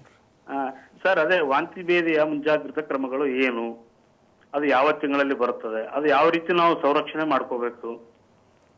ಅದೇ ನಾನು ಹೇಳಿದಾಗೆ ಈ ಎಸ್ಪೆಷಲಿ ಮಳೆಗಾಲದಲ್ಲಿ ತುಂಬ ಜಾಸ್ತಿ ಇರುತ್ತೆ. ಯಾಕೆಂದರೆ ಈ ಚರಂಡಿ ನೀರು ಮತ್ತು ಯಾವಾಗ ನಮ್ಮ ಕುಡಿಯೋ ನೀರಿನ ಮಿಕ್ಸಪ್ ಆಗುತ್ತೆ, ಸೊ ಅವಾಗ ಏನಾಗ್ತದೆ, ಇನ್ಫೆಕ್ಷನ್ ಆಗೋ ರಿಸ್ಕ್ ಜಾಸ್ತಿ ಆಗ್ತದೆ. ಮನೆಯಲ್ಲಿ ಯಾವತ್ತಿದ್ರು ನಾವು ಈಗ ನೀವು ನೀರು ಕುಡಿಯುವಾಗ ಕೆಲವ್ರ ಮನೇಲಿ ಫಿಲ್ಟರ್ ಇರುತ್ತೆ, ಫಿಲ್ಟರ್ ಇರೋದಿಲ್ಲ. ಸೊ ನಾವೇನು ಮಾಡಬೇಕು, ನಾವು ನೀರನ್ನು ಕುದಿಸಿ ಆರಿಸ್ಬಿಟ್ಟು ಕುಡಿಬೇಕು. ಈಗ ಎಲ್ಲರೂ ಏನು ಮಾಡ್ತಾರೆ, ಕಾಯಿಸ್ತಾರೆ, ಸುಮ್ಮನೆ ಜಸ್ಟ್ ಬಿಸಿ ಮಾಡಿಬಿಟ್ಟು ನೀರು ಕುಡಿತಾರೆ. ಹಾಗೆ ಕುಡಿದ್ರೆ ಯಾವ್ಯಾವ ವೈರಸ್ ಆಗಿ ಬ್ಯಾಕ್ಟೀರಿಯಾ ಆಗಲಿ ಸಾಯೋದಿಲ್ಲ. ಚೆನ್ನಾಗಿ 10-15 ನಿಮಿಷ ಬಾಯ್ಲ್ ಮಾಡಿ ನೀರನ್ನ ಸೇವನೆ ಮಾಡಬೇಕು. ಉಳಿದ ಆಹಾರ ಅಂದರೆ ಅವತ್ತಿಗೆ ಎಷ್ಟು ಬೇಕೋ ಅಷ್ಟೇ ಮಾಡಿಕೊಂಡು ಅದನ್ನು ಊಟ ಮಾಡಬೇಕು. ಸೊ ಊಟ ಮಾಡೋ ಮುಂಚೆ ಅಥವಾ ಅಡುಗೆ ಮಾಡೋ ಮುಂಚೆ ಬಾತ್ರೂಮ್ ಉಪಯೋಗಿಸಿದಾಗ ಸೋಪ್ ಹಚ್ಚಿ ಕೈ ತೊಳಿಬೇಕಾಗ್ತದೆ. ಇವೆಲ್ಲ ಪ್ರಿವೆಂಟಿವ್, ಅಂದರೆ ಇವೆಲ್ಲ ನೀವು ಹೇಗೆ ತಡೆಗಟ್ಟಬಹುದು ಅಂತ. ಸೊ ಗುಣಲಕ್ಷಣಗಳು ಆ ಥರ ಬಂದಾಗ ನಿಮ್ಗೇನಾದ್ರು ವಾಂತಿ ಭೇದಿ ಜಾಸ್ತಿ ಆಗ್ತಾ ಇದೆ, ಸರಿಯಾಗಿ ನೀರು ಕುಡಿಯೋಕ್ಕಾಗ್ತಿಲ್ಲ, ಹಾಗೆಲ್ಲ ಇದ್ದಾಗ ನೀವು ನಿಯರೆಸ್ಟ್ ಆಸ್ಪತ್ರೆಗೆ ಹೋಗಿ ನೀವು ಮೀಟ್ ಆಗಬೇಕಾಗ್ತದೆ. ಓಕೆ, ಧನ್ಯವಾದಗಳು ಕರೆ ಮಾಡಿದ್ದಕ್ಕಾಗಿ. ಇನ್ನು ಡಾಕ್ಟರ್, ನೀವು ಬ್ಯಾಕ್ಟೀರಿಯಾಗಳ ಬಗ್ಗೆ ಹೇಳ್ತಿದ್ರೆ, ಅದರಲ್ಲೂ ಕೂಡ ಪ್ರೋಬಯೋಟಿಕ್ಸ್, ಗುಡ್ ಬ್ಯಾಕ್ಟೀರಿಯಾ, ಬ್ಯಾಡ್ ಬ್ಯಾಕ್ಟೀರಿಯಾ ಅನ್ನೋದು ನಮ್ಮ ದೇಹದಲ್ಲಿ ಇರುತ್ತೆ. ಅದ್ರ ಬಗ್ಗೆ ಸ್ವಲ್ಪ ಎಕ್ಸ್ಪ್ಲೈನ್ ಮಾಡೋದಾದ್ರೆ ಡಾಕ್ಟರ್. ನಮ್ಮ ಈ ಏನು ಕರಳಲ್ಲಿ ಇದೆಯಲ್ಲ, ಸಣ್ಣ ಕರಳು ದೊಡ್ಡ ಕರಳು ಅಂತಿದೆಯಲ್ಲ, ನಮ್ಮ ಕರಳಲ್ಲಿ ತುಂಬ ಹಲವಾರು ಸಾವಿರಾರು ಮಿಲಿಯನ್ ಗಟ್ಟಲೆ ಬ್ಯಾಕ್ಟೀರಿಯಾಗಳಿರ್ತವೆ. ಸೊ ಬ್ಯಾಕ್ಟೀರಿಯಾಗಳು ಜನರಲಾಗಿ ಎಲ್ಲರೂ ಜಠರದಲ್ಲಿ ಕರಳಲ್ಲಿ ಇದ್ದೇ ಇರುತ್ತೆ. ಅದರಲ್ಲಿ ಭಯಪಡೋ ಅವಶ್ಯಕತೆ ಇಲ್ಲ. ಅದು ಏನಂದರೆ ಅವೆಲ್ಲ ಗುಡ್ ಬ್ಯಾಕ್ಟೀರಿಯಾ ಅಂತ ಹೇಳ್ತೀವಿ ನಾವು. ಅಂದರೆ ನಮ್ಮ ಕರಳಿನ ಆರೋಗ್ಯವನ್ನು ಅದು ಕಾಪಾಡ್ತಾ ಹೋಗ್ತದೆ. ಈಗ ಯಾವುದಾದ್ರೂ ಒಂದು ಕೆಟ್ಟ ಬ್ಯಾಕ್ಟೀರಿಯಾ ನಮ್ಮ ಬಾಡಿಯಲ್ಲಿ ಎಂಟ್ರಿ ಆದಾಗ ಅದನ್ನು ಹೆಲ್ಪ್ ಮಾಡುತ್ತೆ. ಅಂದರೆ ಅದರದ್ದು ಮಲ್ಟಿಪ್ಲಿಕೇಶನ್ ತಡೆಗಟ್ಟೋದಾಗಲಿ, ಅದರಿಂದ ಬರುವಂಥ ಆರೋಗ್ಯ ಸಮಸ್ಯೆಗಳನ್ನು ನಾವು ತಡೆಗಟ್ಬೋದು. ಅದಕ್ಕೆ ಈಗ ಕಮರ್ಷಿಯಲಿ ನಿಮಗೆ ಪ್ರಿಬಯೋಟಿಕ್ಸ್ ಅಂತ, ಪ್ರೋಬಯೋಟಿಕ್ಸ್ ಅಂತ ಬರ್ತದೆ. ಎರಡೂ ಡಿಫ್ರೆಂಟ್. ಈಗ ಪ್ರೋಬಯೋಟಿಕ್ಸ್ ಅಂದರೆ ಗುಡ್ ಬ್ಯಾಕ್ಟೀರಿಯಾ ಅಂತ, ಪ್ರಿಬಯೋಟಿಕ್ಸ್ ಅಂತಂದರೆ ಆ ಗುಡ್ ಬ್ಯಾಕ್ಟೀರಿಯಾಗೆ ಬೇಕಾದಂಥ ಆಹಾರ ಅಂತ. ಅದನ್ನು ಕಮರ್ಷಿಯಲಿ ಅವೈಲೇಬಲ್ ಕ್ಯಾಪ್ಸೂಲ್ಸಲ್ಲಿ ಸಿಗುತ್ತೆ. ನಾವು ಅದನ್ನು ತೊಗೊಳ್ಳೇಬೇಕು ಭೇದಿ ಆದಾಗ ಅಂತೇನಿಲ್ಲ ಟ್ಯಾಬ್ಲೆಟ್ಸ್ಗಳನ್ನು. ಸೊ ಮನೆಯಲ್ಲೇ ನಿಮಗೆ ಸಿಗ್ತದೆ. ಈಗ ಮೊಸರಲ್ಲಿ ಲ್ಯಾಕ್ಟೋಬೆಸಿಲಸ್ ಅಂತದ್ದು ಏನಿರ್ತದೆ, ಒಳ್ಳೆ ಬ್ಯಾಕ್ಟೀರಿಯಾ ಅದು. ನಾವು ಮೊಸರು ಸೇವನೆಯಿಂದನೂ ನಮಗೆ ಆ ಗುಡ್ ಬ್ಯಾಕ್ಟೀರಿಯನ ನಾವು ಹೆಚ್ಚಿಗೆ ಮಾಡಿಕೊಂಡು ಡಯೇರಿಯಾ ಸಿವಿಯರಿಟಿನ ಕಮ್ಮಿ ಮಾಡ್ಬೋದು. ಕಂಪ್ಲೀಟಾಗಿ ಕ್ಯೂರ್ ಮಾಡಲಿಕ್ಕೆ ಆಗೋದಿಲ್ಲ, ಅದರ ಸಿಂಪ್ಟಮ್ಸ್ನ ಸ್ವಲ್ಪ ಮಟ್ಟಿಗೆ ಕಡಿಮೆ ಮಾಡುವಂಥ ಸಾಧ್ಯತೆಗಳು ಚೆನ್ನಾಗಿರುತ್ತೆ ಅದರಲ್ಲಿ. ಓಕೆ ಡಾಕ್ಟರ್, ಇನ್ನು ಏಜ್ ಲಿಮಿಟ್ ಏನಾದರೂ ಇದೆಯಾ ಡಾಕ್ಟರ್? ಅಂದರೆ ಈ ವಯಸ್ಸಲ್ಲಿರುವಂಥವ್ರಿಗೆ ಹೆಚ್ಚಾಗಿ ಕಾಣಿಸುತ್ತೆ ಅಥವಾ ಈ ವಯಸ್ಸು ಅವ್ರಿಗೆ ಬಂದರೆ ತುಂಬ ಡೇಂಜರಸ್ ಅನ್ನುವಂಥದ್ದು ಆ ಥರ ಏನಾದರೂ ಇದೆಯಾ ಡಾಕ್ಟರ್? ಈಗ ಏನಾಗ್ತದೆ, ಈ ಬೇದಿ ಆದ ತಕ್ಷಣ ಎಲ್ಲರೂ ಆಸ್ಪತ್ರೆಗೆ ಹೋಗಿ ಟ್ರೀಟ್ಮೆಂಟ್ ಕೆಲವರು ತೊಗೊಳ್ತಾರೆ, ಕೆಲವರು ತೊಗೊಳ್ಳೋದಿಲ್ಲ. ಬಟ್ ನಾನು ಏನು ಹೇಳ್ತೀನಿ ಅಂದರೆ, ಕೆಲವೊಂದು ಪೇಷಂಟ್ಸ್ಗಳಿಗೆ ಅಂದರೆ ಈಗ ತುಂಬ ಸಿವಿಯರ್ ಡಿಹೈಡ್ರೇಷನ್ ಆಗೋವರೆಗೂ ವೇಟ್ ಮಾಡೋ ಅವಶ್ಯಕತೆ ಇಲ್ಲ. ಈಗ ಪ್ರೆಗ್ನೆನ್ಸಿಯಲ್ಲಿರೋದು ಮತ್ತು ಮಕ್ಕಳು 5 ವರ್ಷದ ಕೆಳಪಟ್ಟ ಮಕ್ಕಳಿಗೆ ತುಂಬ ಮಾರ್ಟಾಲಿಟಿ ಅಂದರೆ ಜೀವ ಹೋಗೋ ಪ್ರಾಣ ರಿಸ್ಕ್ ಜಾಸ್ತಿ ಇರ್ತದೆ, ಲೆಸ್ ದೆನ್ 5 years ಅಂತ ಹೇಳ್ತೀವಿ. ಅದಾದ ನಂತರ ಮೋರ್ ದೆನ್ 60-65 years ಇದ್ದರೆ ಸೊ ಅವರು, ಅಥವಾ ಲೂಸ್ ಮೋಷನ್ 6ಕ್ಕಿಂತ ಹೆಚ್ಚು ಸತಿ ಆಗ್ತಾ ಇದೆ, ಅಥವಾ ಮೋಷನಲ್ಲಿ ಬ್ಲಡ್ ಕಾಣ್ತಾ ಇದೆ, ಅವರಿಗೆ ನೀರು ಕುಡಿಯೋಕೆ ಆಗ್ತಾ ಇಲ್ಲ, ಹೊಟ್ಟೆ ನೋವು ಆಗ್ತಾ ಇದೆ, ಯೂರಿನ್ ಚೆನ್ನಾಗಿ ಬರ್ತಾ ಇಲ್ಲ. ಅದ ನಂತರ ನಾವು ಈಗ ವಾಂತಿಯಲ್ಲಿ ಬೇದಲಾಗೋದೇನೆಂದರೆ ಡಿಹೈಡ್ರೇಷನ್ ಜಾಸ್ತಿ. ಸೊ ಮೋಷನಲ್ಲಿ ನೀರು ಹೋದಂಗೆ ನಾವು ಸರಿಯಾಗಿ ತೊಗೊಳ್ತೇ ಹೋದರೆ ನಮ್ಮ ಕಿಡ್ನಿ ಮೇಲೆ ಎಫೆಕ್ಟ್ ಆಗುತ್ತೆ. ಎಷ್ಟೋ ಪೇಷಂಟ್ಸ್ಗಳು ಲೇಟ್ ಪ್ರೆಸೆಂಟೇಷನ್ ಅಂದರೆ 4-5 ದಿನವರೆಗೂ ವೇಟ್ ಮಾಡಿ ಮನೆಯಲ್ಲಿ ಬೇದಿಯಾಗಿ ICUಲೆಲ್ಲ ಅಡ್ಮಿಟ್ ಆಗಿ ಕೆಲವೊಂದು ಪೇಷಂಟ್ಗೆ ಡಯಾಲಿಸಿಸ್ ಕೂಡ ಬೇಕಾಗುವ ಸಾಧ್ಯತೆಗಳು ಬಂದಿದ್ದಾವೆ. ಸೊ ಆದಷ್ಟು ಬೇಗ ಯಾವಾಗ ನಿಮಗೆ ಸರಿಯಾಗಿ ಓವರಲ್ಲಿ ತೊಗೊಳಕ್ಕಾಗ್ತಾ ಇಲ್ಲ, ಅದನ್ನು ಕಾಂಪನ್ಸೇಟ್ ಮಾಡೋಕ್ಕಾಗ್ತಿಲ್ಲ ಅಂದಾಗ ಅವರು ಇಮಿಡಿಯೇಟಾಗಿ ಹಾಸ್ಪಿಟ್ಲ್ ಬರಬೇಕು. ಮತ್ತು ಕಿಡ್ನಿ ಹಾರ್ಟ್ ಸಮಸ್ಯೆ ಇರೋರು ಆದಷ್ಟು ಬೇಗ ಬಂದು ತೋರಿಸ್ಕೊಳ್ಬೇಕಾಗ್ತದೆ. ಓಕೆ ಡಾಕ್ಟರ್, ನೀವು ಹೇಳ್ತಾ ಇದ್ರಿ ಈ ಪ್ರೆಗ್ನೆನ್ಸಿ ಮತ್ತು ಮಕ್ಕಳು ಕೂಡಲೇ ಈ ಡಯೇರಿಯಾ ಅನ್ನೋಂಥ ಸ್ಟಾರ್ಟ್ ಆದರೆ ಕೂಡಲೇ ಮೆಡಿಕಲ್ ಕೇರನ್ನು ತಗೊಳ್ಳೇಬೇಕು ಅಂತ. ಯಾಕೆ ಡಾಕ್ಟರ್ ಅಷ್ಟು ಡೇಂಜರಸ್ ಆಗಿರುತ್ತಾ ಏನು ಅಂತ? ಈಗ ಇವ್ರನ್ನೆಲ್ಲ ವಲ್ನರಬಲ್ ಪಾಪ್ಯುಲೇಷನ್ ಅಂತ ಹೇಳ್ತೀವಿ. ಅಂದರೆ ಇವ್ರದ್ದು ಈಗ ಪ್ರೆಗ್ನೆಂಟ್ ವುಮನಲ್ಲಿ ಒಂದು ಹೊಟ್ಟೆಯಲ್ಲಿ ಒಂದು ಮಗು ಇರುತ್ತೆ, ಪ್ರತಿ ತಾಯಿ ಇರ್ತಾರೆ. ಸೊ ಇವರಲ್ಲಿ ತುಂಬ ಫಿಸಿಯೋಲಾಜಿಕಲ್ ಚೇಂಜಸ್ ಆಗಿರುತ್ತೆ. ಈಗ ಬ್ಲಡ್ಡಿನ ಅಮೌಂಟ್ ಆಗಲಿ, ಹೈಡ್ರೇಷನ್ ಸ್ಟೇಟಸ್ ಆಗಲಿ, ಅವರು ನೋಡಿರ್ಬೋದು ಎಷ್ಟೊಂದು ಜನಕ್ಕೆ ಕಾಲು ಊತ ಬಂದಿರುತ್ತೆ ಪ್ರೆಗ್ನೆನ್ಸಿಯಲ್ಲಿ, ಅಂದರೆ ವೇನ್ ಕಂಪ್ರೆಷನ್ ಆಗಿರುತ್ತೆ. ಅವ್ರದ್ದು BP ಜನರಲಿ ಕೆಲವ್ರದ್ದು ಲೋವರ್ ಸೈಡ್ ಬಾರ್ಡರ್ ಲೈನ್ ಇರುತ್ತೆ. ಸೊ ಏನಾಗ್ತದೆ, ಈ ಥರ ವಾಂತಿ ಭೇದಿ ಡಿಹೈಡ್ರೇಷನ್ ಆದಾಗ ಅವ್ರು ಮೆಡಿಕಲ್ ಅಟೆನ್ಷನ್ ಯಾಕೆ ಸೀಕ್ ಮಾಡಿ ಅಂತ ಹೇಳ್ತೀವಿ ಅಂದರೆ, ಅವರು ಎಷ್ಟರ ಮಟ್ಟಿಗೆ ಹೈಡ್ರೇಟ್ ಆಗಿದ್ದಾರೆ. ಎಲ್ಲರಿಗೂ ಅಡ್ಮಿಷನೇ ಬೇಕಾಗುತ್ತೆ ಅಂತೇನಿಲ್ಲ. ಆಸ್ಪತ್ರೆಗೆ ಕಳಿಸೋ ರೀಸನ್ ಏನು ಅಂತಂದರೆ ಅವ್ರನ್ನ ಅಸೆಸ್ ಮಾಡಲಿಕ್ಕೆ, ಅವ್ರಿಗೆ ಡಿಹೈಡ್ರೇಷನ್ ಅಂದರೆ ಓರಲಿ ತೊಗೊಳಕ್ಕಾಗ್ತಾ ಇದೆ ಇಲ್ವೋ, ಅವ್ರ BP ಹೇಗಿದೆ, ಪಲ್ಸ್ ಹೇಗಿದೆ, ಯೂರಿನ್ ಚೆನ್ನಾಗಿ ಬರ್ತಾ ಇದೆ ಇಲ್ವೋ. ಕೆಲವೊಂದು ಸತಿ ಯೂರಿನ್ ಚೆನ್ನಾಗಿ ಬರದೇ ಇದ್ದರೆ ಕ್ರಿಯಾಟಿನಿನ್ ಮತ್ತು ಕಿಡ್ನಿ ಫಂಕ್ಷನ್ ಟೆಸ್ಟ್ಗಳೆಲ್ಲ ಮಾಡಿ ನೋಡಬೇಕಾಗ್ತದೆ. ಸೊ ಅವ್ರದ್ದು ಈ ಥರ ಸಿಚುವೇಶನ್ ಅಂದರೆ ಹಾರ್ಟ್ ರೇಟು ಎಲ್ಲ ಜನರಲಿ ಜಾಸ್ತಿನೇ ಇರುತ್ತೆ ಪ್ರೆಗ್ನೆನ್ಸಿಯಲ್ಲಿ. ಅವರಿಗೆ ಕಾರ್ಡಿಯಾಕ್ ಮೇಲೆ ಒತ್ತಡ ಬರಬಾರ್ದು. ಸೊ ಆ ಥರ ಪ್ರೆಗ್ನೆನ್ಸಿ ಒಂದು ಸ್ಪೆಷಲ್ ಪಾಪ್ಯುಲೇಷನ್ ಆಗುತ್ತೆ ನಮಗೆ. ಅದರಿಂದ ಅವ್ರನ್ನ ಏನಾದರೂ ವಾಂತಿ ಭೇದಿ ಆದಾಗ ಮೆಡಿಕಲ್ ಅಡ್ವೈಸ್ ತೊಗೊಳ್ಳೋದು ಉತ್ತಮ. ಎಲ್ಲರಿಗೂ ಅಡ್ಮಿಷನ್ ಬೇಕಾಗುತ್ತೆ ಅಂತಿಲ್ಲ. ಅದನ್ನು ಅಸೆಸ್ ಮಾಡಿ ಅಡ್ಮಿಷನ್ ಬೇಕು ಅಥವಾ OPD ಟ್ರೀಟ್ಮೆಂಟ್ ಮಾಡ್ಕೋಬೋದು ಅಂತ ನಾವು ಅದನ್ನು ಡಿಸೈಡ್ ಮಾಡ್ಬೋದು. ಓಕೆ ಡಾಕ್ಟರ್, ಇನ್ನು ಅದರ ಜೊತೆಗೆ ಈ ಹಾರ್ಟ್ ಪೇಷಂಟ್ಸ್ ಇರ್ತಾರೆ, ಕಿಡ್ನಿ ಪೇಷಂಟ್ಸ್ ಇರ್ತಾರೆ, ಅವರೆಲ್ಲ ಕೂಡ ತುಂಬ ಸೆನ್ಸಿಟಿವ್ ಆಗಿ ಟ್ರೀಟ್ ಮಾಡಬೇಕಾಗುತ್ತೆ. ಯಾಕಂದರೆ ಅವರಿಗೆಲ್ಲ ಜಾಸ್ತಿ ನೀರು ಕುಡಿಸ್ಬಾರ್ದು. ಡಿಹೈಡ್ರೇಟ್ ಆದಂಥ ಸಂದರ್ಭದಲ್ಲಿ ಈ ಥರ ಇದ್ದಂಥ ಕೇಸಲ್ಲಿ ಯಾವ ರೀತಿಯಾಗಿ ಟ್ರೀಟ್ಮೆಂಟ್ಗಳಿರುತ್ತೆ ಅಂತ ಅವರಿಗೆ? ಹೌದು, ಏನಾಗ್ತದೆ ಅಂದರೆ ಹಾರ್ಟ್ ಫೇಲ್ಯೂರ್ ಪೇಷಂಟ್ಸ್ ಆಗಲಿ ಮತ್ತು ಕಿಡ್ನಿ ಫೇಲ್ಯೂರ್ ಪೇಷಂಟ್ ಡಯಾಲಿಸಿಸ್ ಮೇಲೆ ಇರೋರು, ಅವರಿಗೆಲ್ಲ ಜನರಲಿ ನಾವೇ ಹೇಳ್ತೀವಿ 1.5 ಲೀಟ್ರ್ 2 ಲೀಟ್ರ್ ಮೇಲೆ ಕುಡಿಬೇಡಿ ಅಂತ ಹೇಳ್ತೀವಿ. ಸೊ ಈ ಥರ ಲೂಸ್ ಮೋಷನ್ ಆದಾಗ ವಾಟರ್ ಕಂಟೆಂಟ್ ತುಂಬ ಲಾಸ್ ಆಗಿರುತ್ತೆ. ತುಂಬ ಲಾಸ್ ಆದಾಗ ಏನಾಗ್ತದೆ, ಮತ್ತು ಅದರ ಬರೀ ವಾಟರ್ ಅಷ್ಟೇ ಅಲ್ಲ, ಬೇದಿ ವಾಂತಿಯಲ್ಲಿ ಲವಣ ಖನಿಜಾಂಶಗಳು, ಸೋಡಿಯಮು ಪೊಟ್ಯಾಷಿಯಮ್ ಅನ್ನೋ ಅಂಶಗಳೇನಿರುತ್ತೆ ನೋಡಿ, ಅದನ್ನು ಲಾಸ್ ಆಗಿರುತ್ತೆ. ಅದನ್ನು ನಾವು ನೋಡ್ಕೊಂಡ್ಬಿಟ್ಟು ಅದನ್ನು ಟ್ರೀಟ್ಮೆಂಟ್ ಕೊಡಬೇಕಾಗ್ತದೆ. ಈ ಥರ ಪೇಷಂಟ್ಗಳು ನೀರು ಕಡಿಮೆ ಕುಡಿ ಅಂತ ಹೇಳ್ತೀವಿ ಅಂದ್ಬಿಟ್ಟು ವಾಂತಿ ಭೇದಿ ಲೂಸ್ ಮೋಷನ್ ಆದಾಗೂ ಕಡಿಮೆ ಕುಡಿದಾಗ ಏನಾಗುತ್ತೆ, ಅವ್ರಿಗೆ ಇನ್ನೂ BP ಕಮ್ಮಿಯಾಗಿ ಮತ್ತು ಲವಣ ಖನಿಜಾಂಶಗಳು ಕಡಿಮೆ ಆಗಿ ಹಾರ್ಟ್ ಮೇಲೆ ತುಂಬ ಒತ್ತಡ ಬೀಳುತ್ತೆ. ಈ ಥರ ಪೇಷಂಟ್ಗೆ ನಾವು ಜನರಲಿ ಅಡ್ಮಿಟ್ ಮಾಡಬೇಕಾಗ್ತದೆ. ಯಾಕೆ ಅಂತಂದರೆ ಅವರು ಫ್ಲೂಯಿಡ್ ಸ್ಟೇಟಸ್ ಆದರೆ ಅವ್ರು ಹೇಗಿದೆ ಫ್ಲೂಯಿಡ್ಸು, ಬೇಕೋ ಬೇಡವೋ ಅಂತ ನಾವು ಅಸೆಸ್ ಮಾಡಬೇಕಾಗ್ತದೆ. ಈಗಿನ ಆಧುನಿಕ ವೈಜ್ಞಾನಿಕದಲ್ಲಿ ನಿಮಗೆ ತುಂಬ ಥರದ ಅಸೆಸ್ಮೆಂಟ್ ಮಾಡ್ತೀವಿ. ಈಗ ತುಂಬ ರೀಸೆಂಟಾಗಿ ನಾನ್ ಇನ್ವೇಸಿವ್ ಹಿಮೋಡೈನಮಿಕ್ ಮಾನಿಟ್ರಿಂಗ್ ಅಂತ, ಅದರಲ್ಲಿ ಏನಿಲ್ಲ, ಜಸ್ಟ್ ಚೆಸ್ಟ್ ಲೀಡ್ಸ್ ಹೇಗೆ ನಾವು ECG ಮಾಡುವಾಗ ಲೀಡ್ಸ್ ಹಾಕ್ತೀವಲ್ಲ, ಅದೇ ಥರ ಸ್ಟಿಕ್ಕರ್ ಥರ 4 ಲೀಡ್ಸ್ ಹಾಕ್ಕೊಂಡು ನಾವು ಮಾನಿಟ್ರಲ್ಲಿ ನೋಡ್ಕೋಬೋದು ಇವರಿಗೆ ಫ್ಲೂಯಿಡ್ಸ್ ಬೇಕಾಗ್ತಿದೇನೋ ಇಲ್ಲವೋ. ಅದನ್ನು ನೋಡಿಕೊಂಡು ನಾವು ಪ್ರತಿ ಅವರಲ್ಲೂ ಚೆಕ್ ಮಾಡ್ಕೊಂಡು ಫ್ಲೂಯಿಡ್ಸ್ನ ಕೊಡಬೇಕಾಗ್ತದೆ. ಯಾಕಂದರೆ ಅವ್ರು ತುಂಬ ಓವರ್ಲೋಡ್ ಮಾಡಿದ್ರೆ ಮತ್ತೆ ಲಂಗ್ಸಿಗೆ ಹಾರ್ಟಿಗೆ ಎಫೆಕ್ಟ್ ಆಗ್ತದೆ, ಕಡಿಮೆ ಕೊಟ್ಟರೆ ಕಿಡ್ನಿ ಎಫೆಕ್ಟ್ ಆಗ್ತದೆ. ಸೊ ತುಂಬ ಬ್ಯಾಲೆನ್ಸ್ಡಾಗಿ ಟ್ರೀಟ್ಮೆಂಟ್ ಕೊಡಬೇಕಾಗ್ತದೆ ಈ ಥರ ಪೇಷಂಟ್ಗಳು. ಈಗ ಏನಾಗುತ್ತೆ, ವಾಂತಿ ಭೇದಿ ಆಯಿತು ಅಂತಂದರೆ ಎಳ್ನೀರು ಕೊಡೋದು ಅವೆಲ್ಲ ನಾರ್ಮಲ್, ಕರೆಕ್ಟೇ, ತಪ್ಪೇನಂತ ಹೇಳ್ತಾ ಇಲ್ಲ. ಈ ಥರ ಕಿಡ್ನಿ ಪೇಷಂಟ್ಗಳಿಗೆ ಕ್ರಿಯಾಟಿನಿನ್ನು ಪೊಟ್ಯಾಷಿಯಮ್ ಅನ್ನೋದು ತುಂಬ ಜಾಸ್ತಿ ಇರುತ್ತೆ ಬೇಸ್ ಲೈನ್. ಸೊ ಆ ಥರದಲ್ಲಿ ನಾವು ಸ್ವಲ್ಪ ನೋಡಿಕೊಂಡು ಅವರದ ರಿಪೋರ್ಟ್ಸ್ ನೋಡಿ ಸ್ವಲ್ಪ ಟ್ರೀಟ್ಮೆಂಟ್ ಸ್ವಲ್ಪ ಡಿಫ್ರೆಂಟಾಗಿ ಇರುತ್ತೆ ಇವ್ರದ್ದು. ಓಕೆ ಡಾಕ್ಟರ್, ಒಬ್ರು ಕಾಲರ್ ಇರ್ತಾರೆ, ಮಾತಾಡ್ಸ್ಕೊಂಬಿಡೋಣ. ಹಲೋ ಹಲೋ ನಮಸ್ತೆ ಸರ್, ನಿಮ್ಮ ಹೆಸರು? ಮೇಡಮ್ ರುದ್ರೇಶ್.